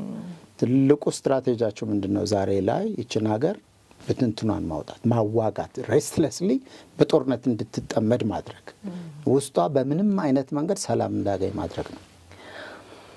ያንን በማድረግ ይሄ ግድብ እነሱ ባሰቡት መንገድ ከአገልግሎት ውጭ የሚሆንበትን ነገር ማለም ነው። እሱ ነው የነሱ ድሪም ተሰርቷል። ከተሰራ በኋላ ግን ዛሬ እዚህ ከደረሰ በግድቡ ላይ ወታደራዊ አዘምቱ የታወቀ ነገር ነው። አደጋው መልሶ ለራሳቸው ስለሚል አደጋው ከባድ ነው እና ወደዛ ያ የሚመጣውን ጥፋት ስለሚገነዘቡ አሁን ትልቁ ርብርብ ላይ ነው እቺን ሀገር ዲስታብላይዝ ማድረግ ነው። ሀገሪቷን ዲስታብላይዝ ማድረግ ነው እና ዛሬ የምንገኝበት በብዙ ቦታዎች ያለው የሰላም እጦትና ይሄ ወጣ ገባ ጎዳና ሁሉ እነሱ ናቸው እንትኖቹ ስትራቴጂስቶቹ ወደዛ በኋላ ምናልባት እንትንን ካነሳን ይሄ አግሪመንቱ የምንድነው ፕሪቶሪያ እዛ ውስጥ ትንሽ ነገር ልናነሳ እንችላለን። ወደ ጠየቅሽ ልምጣ።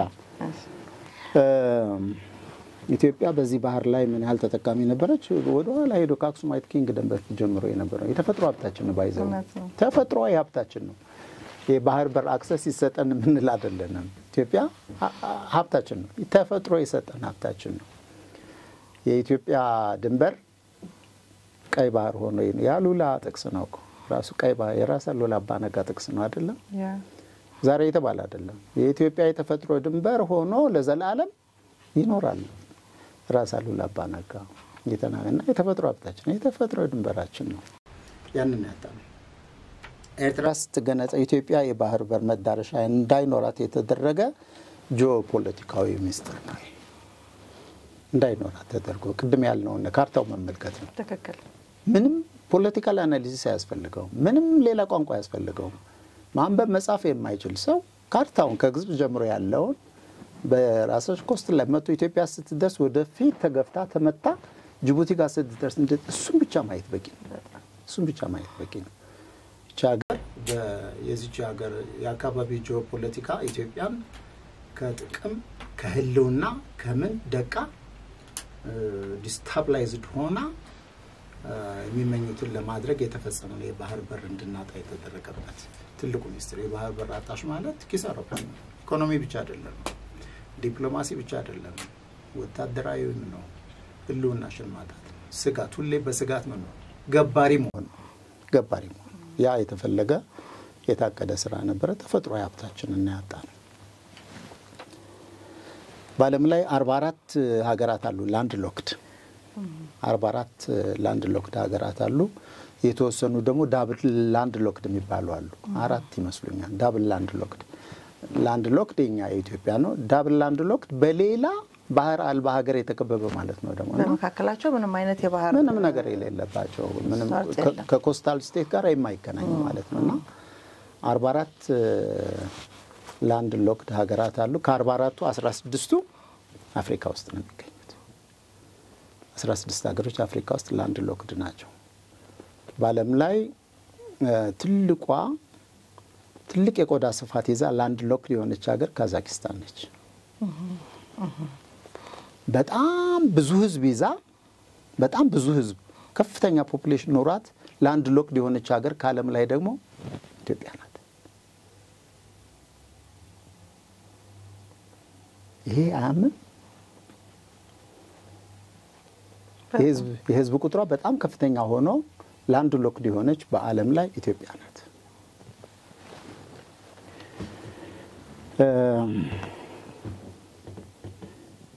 ይሄ ያህል ህዝብ ያዘች ሀገር ላንድ ሎክድ ሆነች ማለት በዚህ ፖፑሌሽን ላይ የሚያሳድረው ኢኮኖሚያዊ በዩ፣ ፖለቲካዊ በዩ፣ ዲፕሎማሲያዊ በዩ፣ ሚሊተሪ በዩ ጫናው አደጋው የዛን ያህል ከባድ ነው። ፖፑሌሽኑ በ120 በ130 ሚሊዮን ህዝብ ላይ ነው ኢምፓክቱ የዚህ እጦት። ያንን ነው የተሸከመው። የዛ እጣ ሰለባ ነው የሆነው።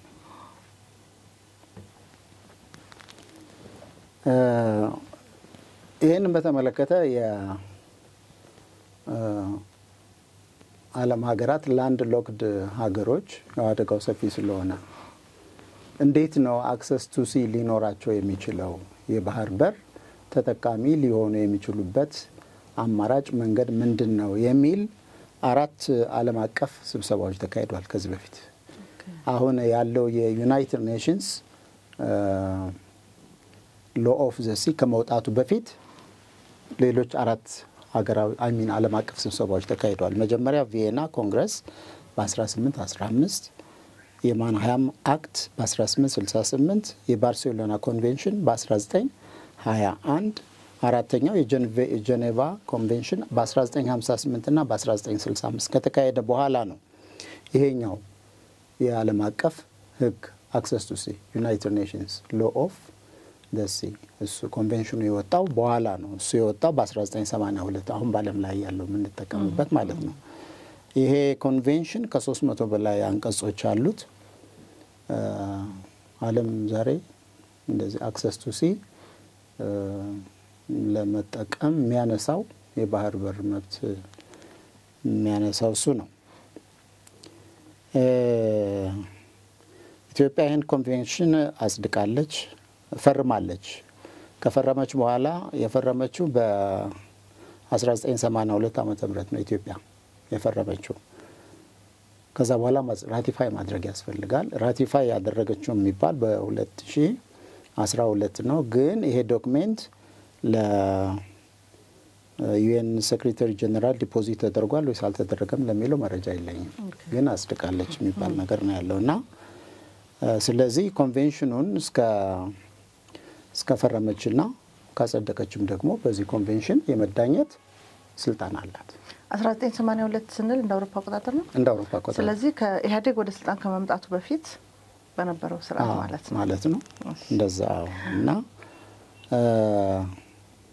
60 ሀገራት ፈርመዋል በዓለም ላይ ይሄንን ኮንቬንሽን 60 ሀገራት ፈርመዋል ያልፈረሙም አሉ ለምሳሌ ዩኤስኤ ኤርትራ ተርኪ እነዚህ ሀገሮች አልፈረሙም ፈራሚ አይደሉም እንግዲህ በቅርብ ጊዜ ይወጣል ሌላ መረጃ ሊሆን ይችላል ካሌለ በስተቀር በእኔ አንደርስታንዲንግ እኔ ባለኝ መረጃ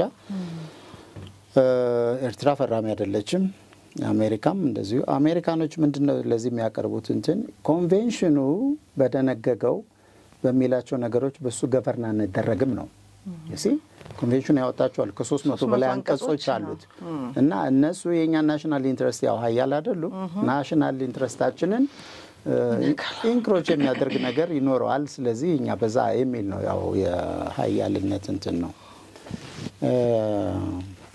ይሄንን አሁን ቃል በቃል አንብበው በእንግሊዘኛ ያወሰድኩት ስለሆነ የዩኤንሲኤልኦኤስ አንቀጽ 125 እና 127 ምን እንደሚሉ እኔ አሁን ብዙ ጊዜ እኛ በፓብሊክ በየሚዲያው ሲነገር ስለምሰማ ነው አይደለም የባህር መብት ተጠቃሚነታችን የተከበረ ነው እንላለን ነገር ግን ከአንቀጽ 125 እና አንቀጽ 127 በጣምራ ምን እንደሚሉ ነው እየተረጎምን እናየዋለን The convention includes transit through the territory of neighboring coastal states to facilitate trade and access to the sea by all means of transit including land, rail and sea routes.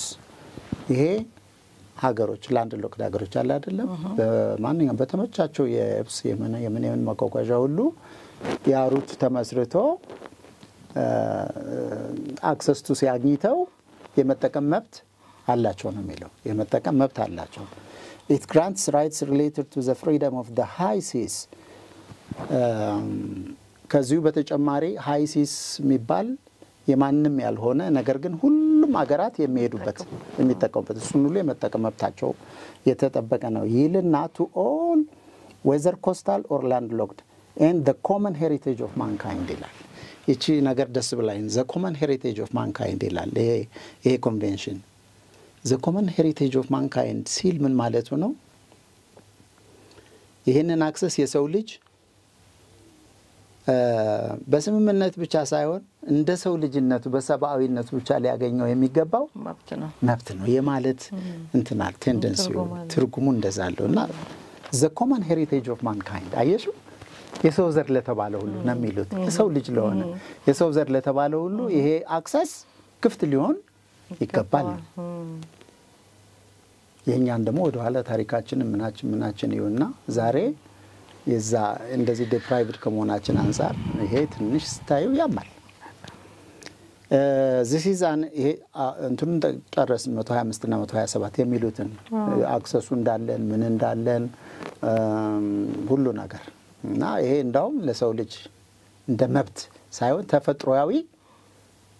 ተፈጥሯዊ መብት የዛ አይነት ትርጉም እንዳለው እና ስታዩ በጣም ፕሪንሲፓል ነው ኤቲካል ነው ሊጋል ኮንሰፕት ያለው ነው ድንጋጌው ኮንቬንሽኑ እንዲህ ያሉ መልካም ሐሳቦች ይኖሩት እንጂ አክሰስ ቱ ሲ ማለት ቴሪቶሪያል ክሌም አይደለም ይላል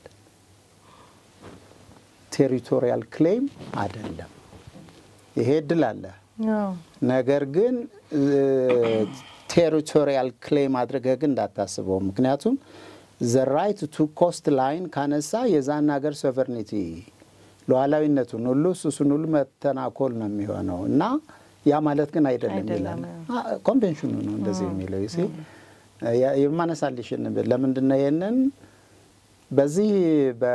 በዚህ ኮንቬንሽን ብቻ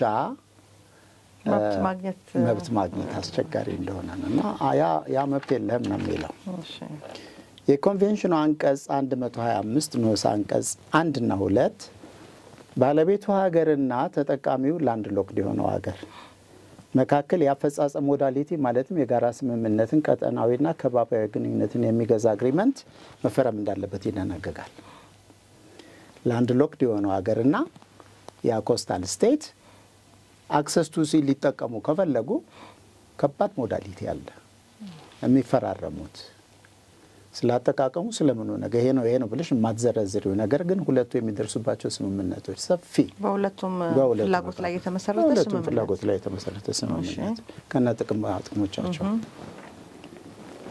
አንቀጽ 125 ንዑስ አንቀጽ 3 እንዲያውም ኮስታል ስቴትስ በስምምነቱ አፈጻጸም ረገድ ይላል። ይሄንን እንግዲህ ልብ ብለን እንከታተለው።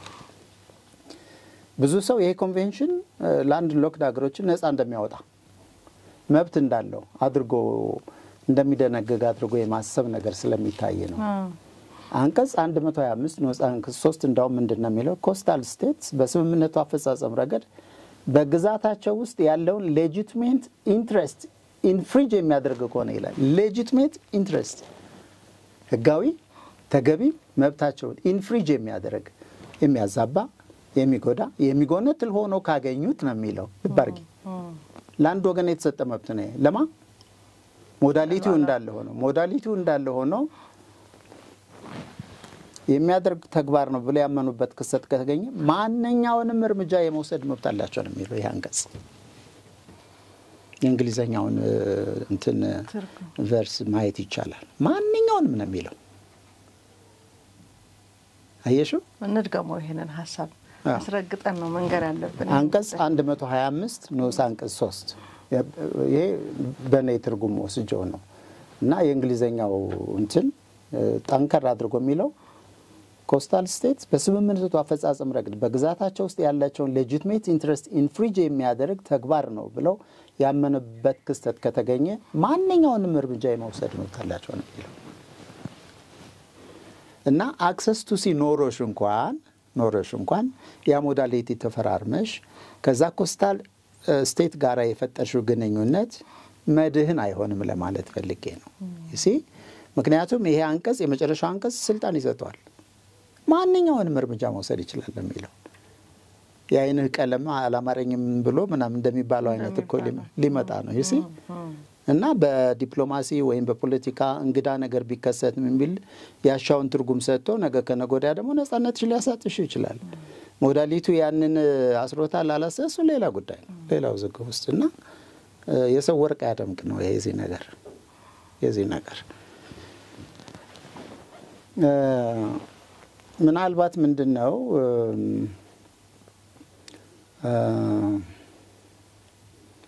ይሄ በደል ደረሰብኝ የሚል ሀገር ወደ አይሲጂ ለሄድች ኢንተርናሽናል ኮርት ኦፍ ጃስቲስ የተባበሩት መንግስታት ድርጅት ከፍተኛው የፍትህ አካል ተብሎ የሚገመተው ወደዛ ሄዶ አቤቱታ ቅሬታ ክርክር እንዲሰማለት ሊጠይቅ ይችላል። እሱ ደግሞ ሁለቱ ሀገሮች ፈቃደኛ ካልሆኑ በስተቀር አውቶማቲክ ፓወር የለውም። መጥሪያ ደርሶ ናዚ ቅረብ ተከራከር የሚል አይደለም። እንደዛ አይነት ሊሚቴሽን አለው። እሱም ቢሆን ሁለቱ ለመስማማት ከፈቀዱ ብቻ ነው ከፈቀዱ እና አውቶማቲክ ጁሪስዲክሽን የለውም። ምን ይጠይቃል? የሁለቱንም ሀገራት ፈቃደኝነት ይጠይቃል። እና ከዛ አንፃር ስታዩ እንደው ለችግራችን ሬሜዲ ነው ወይ የሚለውን ነገር ማየት አለብን ብዬ ነው የማስበው። እንደዚህ ከሆነ ታዲያ ላንድ ሎክድ ሀገራት ምን ቢያደርጉ ነው በዘለቄታው ባስተማማኝ የባህር በር ተጠቃሚነታቸው ምን ቢሆን ነው የሚል ነው። እንግዲህ እዚህ ጋር ስንመጣ የመጨረሻ መቋጫ የሚሆነው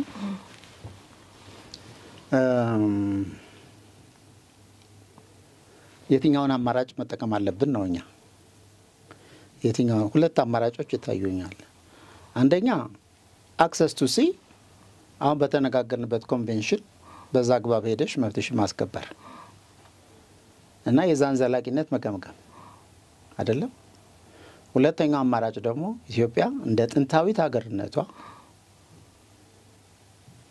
ከ5000 ዘመናት ጀምሮ ይሄን ባህር የሳሎኗ የጓዳዋ ያህል ስትጠቀምበት የኖረች መብቷንም ጥቅሟንም ገናናነቷንም አስከብራበት የኖረች መሆኑ ታውቆ ከታሪክም ከምንም አንፃር እንደገና ኤርትራን ያጣንበት ቀድም ያነሳናቸው ነገሮች አሉ ከጫካ ጀምሮ ወደዛ ለመጣ ፈልጌ ነበር። ያንን ሁሉ ማንሳት ያስፈልጋል። እዚህ ጋር በአንቀጾቹ መሰረት በህጉ መሰረት የሁለቱ ሀገሮች ስምምነት ነው ተጠቃሚነትን የሚያረጋግጠው ካልን መጀመሪያ ነገር ኤርትራ ስትገነጠል የሁለቱም ሀገሮች ህዝቦች ስምምነት ነበር ወይ? እግዚአብሔር ይስጥሽ ከመጀመሪያ ጀምሮ በቃ በዚህ ኢንተርቪው ላይ ብለን ከጀመርንበት ጊዜ ያሉትን ነገሮች መልሰሽ መዳሰስ ነው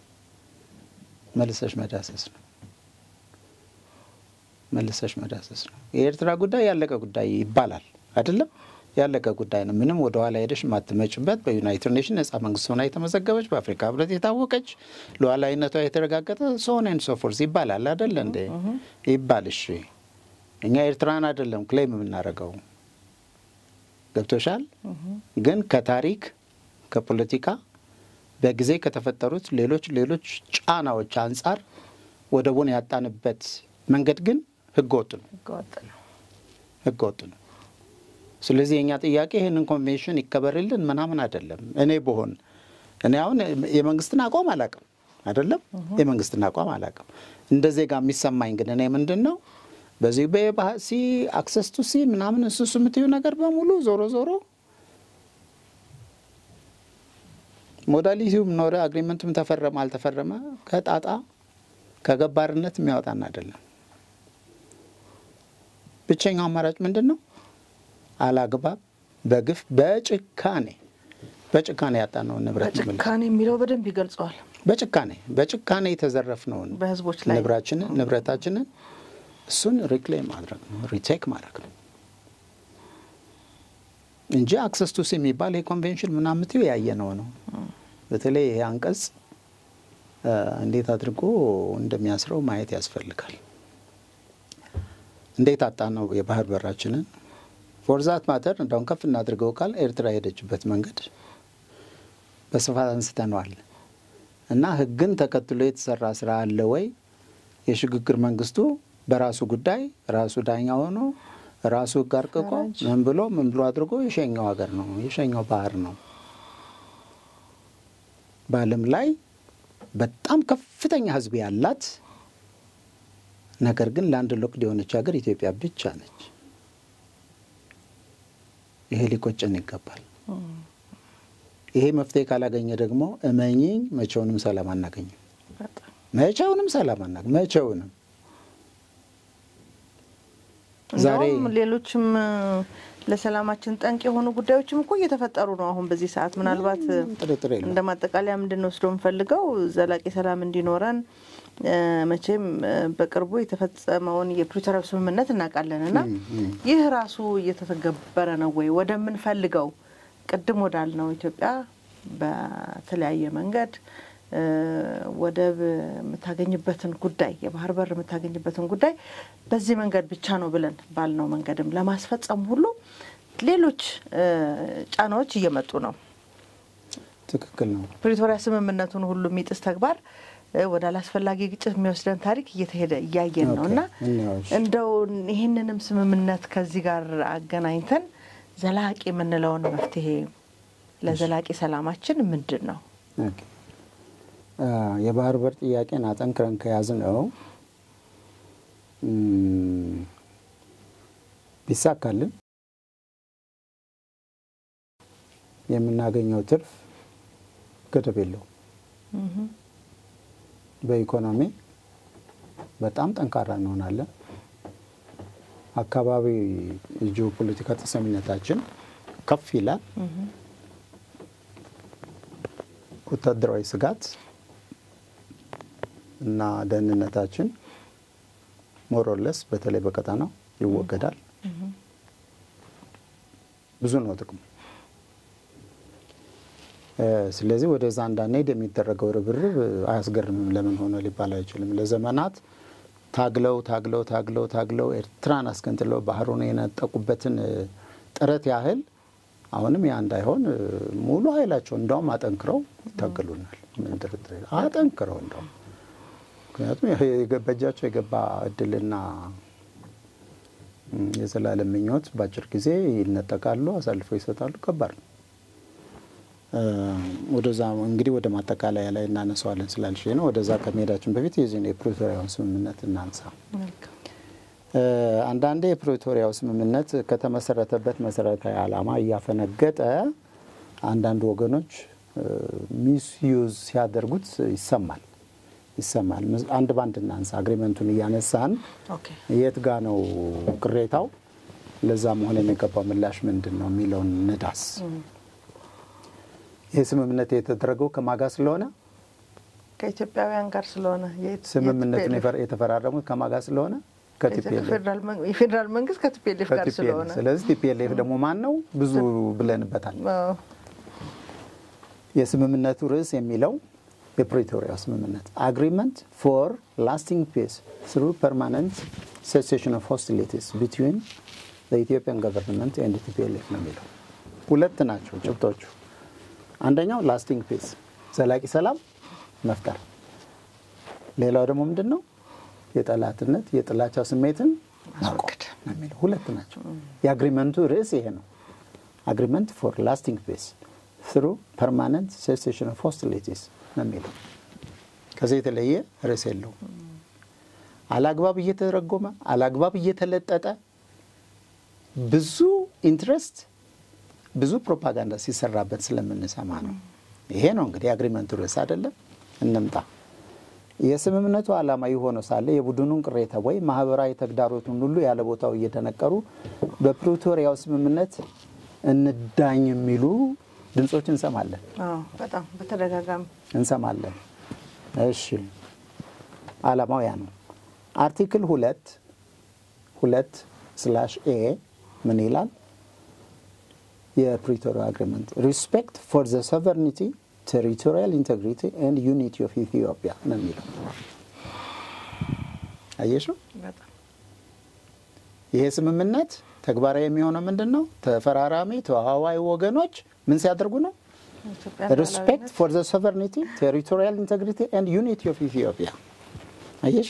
ለሉዓላዊነት ለግዛቷ አንድነት እና ለኢትዮጵያ ሕዝብ አንድነት ይሄንን ባከበረ መንገድ ብቻ ነው ይሄ ስምምነት ተግባራዊ ሆኗል ምንለው። አለቀ።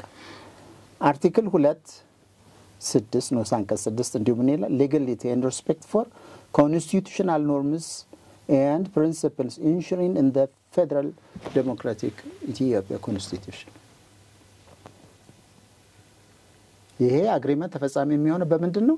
በኢትዮጵያ ህገ መንግስት ውስጥ በሰፈሩ አንቀጾችና በህገ መንግስቱ ላይ ብቻ ተመስርቶ ነው የሚለው። የመጀመሪያው በሉዓላዊነት በቴሪቶሪ በዩኒቲ ኦፍ ኢትዮጵያ በዛ ላይ ወረዳለና ደግሞ ምንድነው የኢትዮጵያ ህገ መንግስቱን ብቻ መሰረት አድርጎ የሚተረጎም ነው አለ። አርቲክል 3 ነኝ።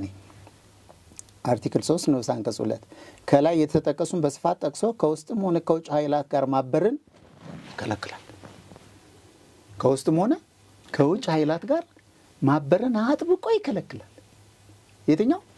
ይሄ አግሪመንት The permanent cessation of hostilities shall include the cessation of all forms of hostile propaganda, rhetoric and hate speech. የጥላቻ ንግግር፣ መጥፎ ትርክት፣ የጠላት ፕሮፓጋንዳ፣ የጠላትነት ፕሮፓጋንዳ እነዚህ በፍጹም ተቀባይነት የላቸውም ይላል። ልብ አድርጊ። የፕሪቶሪያ አግሪመንት ያለ ቦታው ዝም ብለን እያነሳን የምንለው ነገር እንዴት አድርጎ ፎርቢድ እንደሚያደርግ አርቲክል 5:4 ምን ይላል? The government of Ethiopia undertakes to facilitate the return and reintegration of internal displaced persons and refugees ይላል። በኢትዮጵያ መንግስት ላይ የተጣለ ግዴታ ነው አይደለም?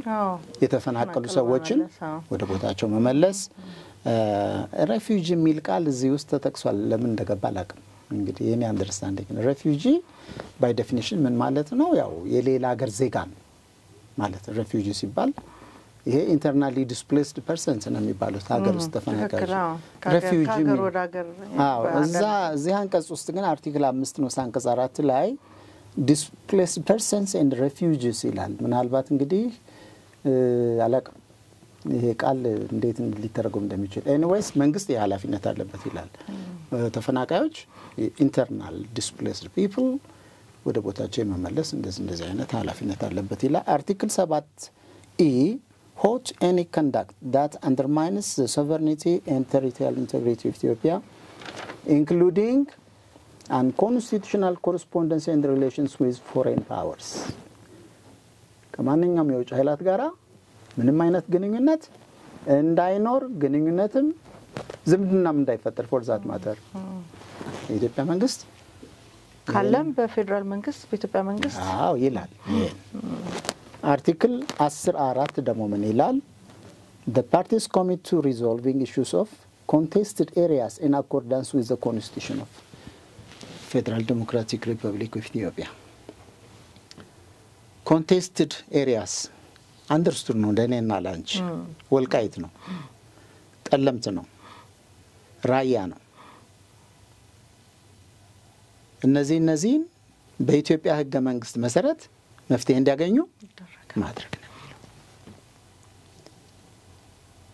የኢትዮጵያ መከላከያ ሰራዊት ተዋግቶ ወልቃይትን አስመልሶ እንካ ተቀበለኝ ሊሉ አይችልም በዚህ አግሪመንት መሰረት የኢትዮጵያ መከላከያ ሰራዊት ራያን አስለቀቆ ሙሉ በሙሉ ሰዓትና ቀቀን መድቦና አስረክብ ነጻ አርገላለው ይሄን በጦርነት አስድቼ ስለዚህ ነው ወሰር ሊል አይችልም አይልም አግሪመንቱ ተከክል አይልም ይሄንን ያነሳው ለምንድነው የሚነሱ ቅሬታዎች ስላሉ በፕሪቶሪያው ስምምነት መሰረት ይሄ ያልሆነም ይላሉ ይሄ አይልማ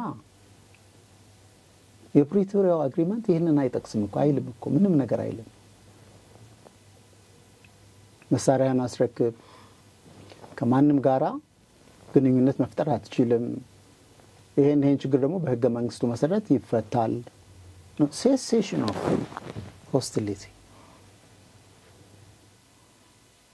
ይሄ ሆኖ ሳለ የፌደራል መንግስት በፕሪቶሪያው አግሪመንት መሰረት ይሄን አላደረገም ይሄን አይልም እኮ አግሪመንቱ እንደውም ምን ተደረገ ከኤርትራ ጋራ ኦፊሻሊ ወዳጅነት ተጀመረ የህወሓት አባላት ምንም ቅድመ ሁኔታ የለም መገናኘትም አብረን መስራትም መብታችን ነው እስከማለት ደረሰ ምኑ ተጥሶ ፕሪቶሪያው ተጥሶ አዎ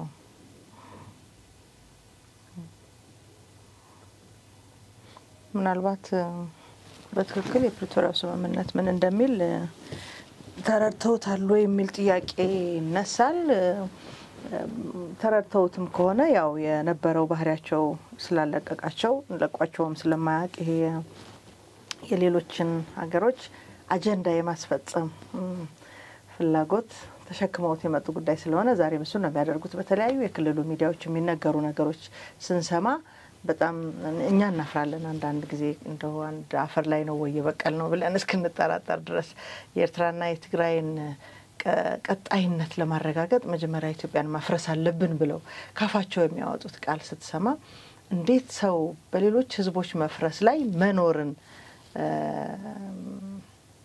ይመኛል ብለን እንጠይቃለንና አሁን ይሄ ነገር ማድረጋቸው ለነሱ አዲስ ነገር አይደለም እኛ ግን እንደ መንግስት ያለን ህዝቦች ነን እንደ መንግስት ሊደረግ ስለሚገባው ነገር ግን ያው መንገር ስላለብን ነው ዛሬ እዚህ የመጣ ነው አስደናቂ ነገር ነው ይሄ ነገር አስገርሞኛል በጣም በተለይ ወሳኝ በሆኑ አሁን የኢትዮጵያም ህዝብ በሚፈልጋቸው ጉዳዮች ግልጥ ያለ መረጃ ደርሶናል በትክክል ከየት ተነስተን የት መድረስ እንደምንችል በደንብ አድርጎ መንገድ የቀየሰ ሐሳብ ነው ያጋራህንና እውነት ለመናገር በጣም እጅግ አድርጌ ነው ማመሰግነው ከዚህ ነገር ተነስተን ምናልባት እንደው መንግስትን ነገርም ቢያረግኮ ለዚህ ላልነው ነገር በትክክል ለወደፊትም ለተውልዱም አሁንም ያለው ስርዓት ይሄንን ታሪካዊ የሆነ የመሰረት ድንጋይ ማስቀመጥ የሚችልበት ማጋጣሚኮ ይሄኛው ማማራጭ አለ የሚል የማጠቃለያ ሐሳብ ብትሰጠን ደግሞ በጣም ደስ ይለኛል መልካም የመጽሐፉ ማጠቃለያ የኢንተርቪው አለለው የመጽሐፉ ማጠቃለያ እቺ ሀገር ጠላት ብዙ ነች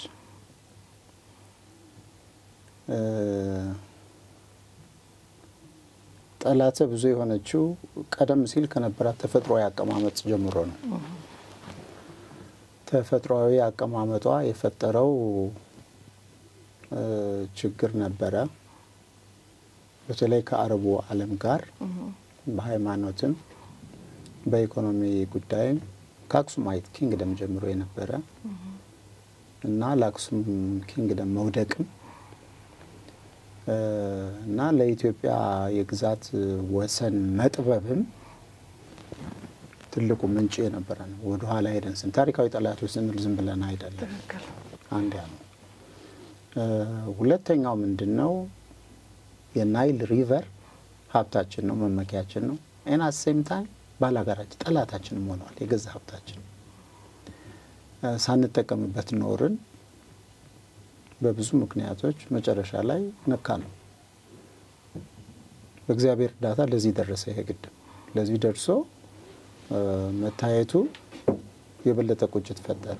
እነሱ ለዘመናት ይችን ሀገር ለመበተንና ባህር አልባ ለማድረግ የሄዱበት መንገድ ተሳካላቸው። ከተሳካላቸው በኋላ ግን ሌላ ሁለተኛው ራስ መታት የሆነባቸው የዚህ ግድብ ጉዳይ ነው። ለዚህ መድረሱ ከዛ በኋላ ደግሞ ኤርትራ ነጻነቷን አውጃ ከወደች በኋላም ኢትዮጵያ ውስጥ የታየው በተለይ በ27 ዓመት ውስጥ በኤርትራ ላይ የተሰራው የዲፕሎማሲ ስራ በጣም ከባድ ነው፣ በጠንካራ ነበር። በብዙ ነገር ተገልላ ደቃ መነሳት እስኪያቅታት ድረስ ብዙ ስራ ተሰርቷል በእኛ በኢትዮጵያ በኩል። እኔ ያንን ስራ አፕሪሼት አደርጋለሁ፣ አደንቃለሁ ያንን ስራ። ምክንያቱም የምትታወቅ ነው።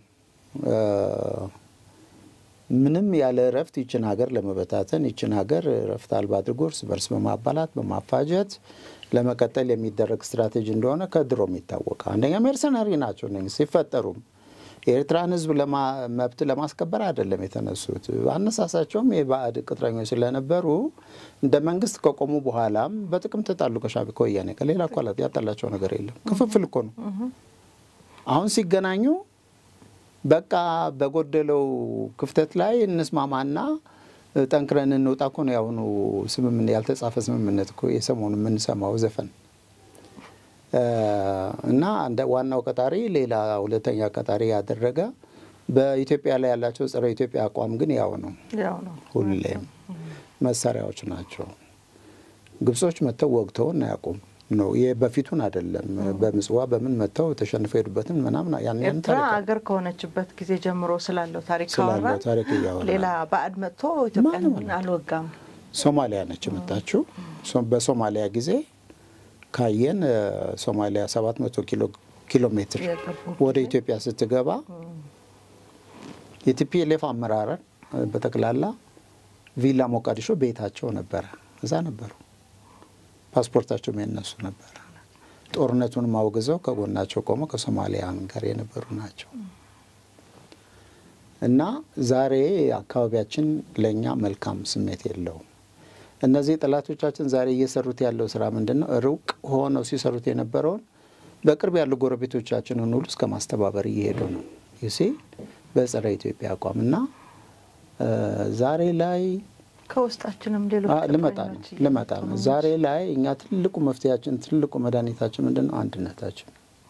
አንድነታችን። ይሄንን እንደዚህ ጋር ለመረዳት ህመም ነው።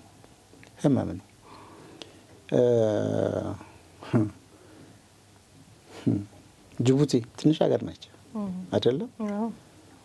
ምን እየሰሩ እንደሆነ ግን እያየን ነው፣ እየሰማን ነው። ይሄ የማያመው ዜጋ ይችን ሀገር ወደ ኋላ ሄዶ ታሪኳንም ማንነቷንም የሚያውቅ ዜጋ ዛሬ እዚህ እየተከሰተ ያለውን ነገር ማሰላሰል አለበት። እኛ በተጠና መንገድ ብዙ ኢንቨስት እየተደረገ እንድንፈራርስ የታቀደውን ስትራቴጂ አስፈጻሚ ልንሆን አይገባም። አንኖርም እንደ ሀገር። ማንም መረዳት አለበት ይሄን። እንደ ሀገር መኖር አንችልም ወደፊት። ኦሮሞ መኖር አይችልም በራሱ ክልል፣ አማራው መኖር አይችልም። ማንኛውም ብሔር ብሔረሰብ ኢትዮጵያ ውስጥ በፍጹም ህልውናው ተረጋግቶ ሰላም አግኝቶ የሚኖርበት መንገድ አይኖርም በጭራሽ። አብረን ነው የምንጠፋው። ያ እንዳይሆን አብረን መዳን አለብን። መቻቻል ያስፈልጋል። ፖሊሲዎቻችን አንዳንዶች ሕክምና የሚያስፈልጋቸው ከሆነ በድፍረት ማከም ነው። ፖሊሲዎቻችን ለሰላም ያለንን አማራጭ ማስፋት ነው። ጠመንጃ ያነሳውም መንግስትም ችግሮቻችን ፒስፉሊ ሊፈቱ የሚችሉበትን አማራጭ አጥብቆ መሄድ አለበት። ከዛ አይዟችሁ የሚሉን ለምን እንደሆነ መረዳት ካልቻልን አስቸጋሪ ነው። ቲፒኤልኤፍ እና ሻዕቢያ በውጊያም ላይ ያሉ እኮ አንዳንዴ ያው ብዙ ችግር እንደነበረባቸው በውስጣቸው የሚሰማ ነገር አለ። ዛሬ ጭራሽ አልፎ ተርፎ ምን እየሰማን ነው? እንደውም አንድ ሀገር እንሆናለን የሚል ዘፈንም አልፎ ይሰማል። አንድ ሀገር እንሆናለን። ያ አይሆንም ብለን መደምደም አልችልም። የዓለም ፖለቲካ ብዙ ነው ጉዳዩ። እነ ኢሳያስ እኮ ችን ሀገር ብትንትኗን አውጥተው የሚፈልጉት ከተሳካ በኋላ ቲፒኤልኤፍን የማይመቱበት ምክንያት የለም። ይመቱታል። ኖ ዳውት። ለትግራይ ህዝብ የሚሰጡትን ስም እናውቃለን። ዛሬ መጠቀሚያ አድርገውት፣ ዛሬ መሳሪያ አድርገውት ሌላዋን ኢትዮጵያ ደካማ አድርገው ከበተኑ በኋላ ቲፒኤልኤፍን ይመቱታል።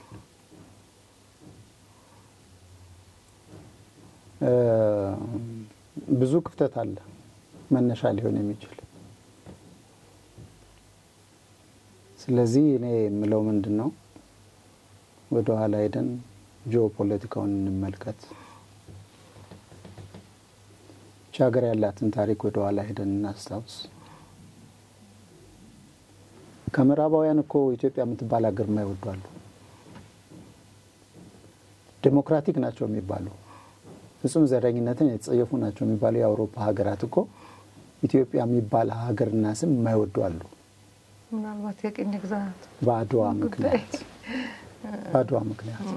አድዋ ላይ እነዛ አገረ ቀጫጭን ኢትዮጵያውያን የዓለም ሀያሉን ሀገር ድል አደረጉ የተባለ ጊዜ የተደናገጡ ምዕራባውያን ዛሬም ድንጋጤ ያለቀቃቸው ይህንን ህዝብ በጠላትነት የሚያዩ ብዙ ናቸው።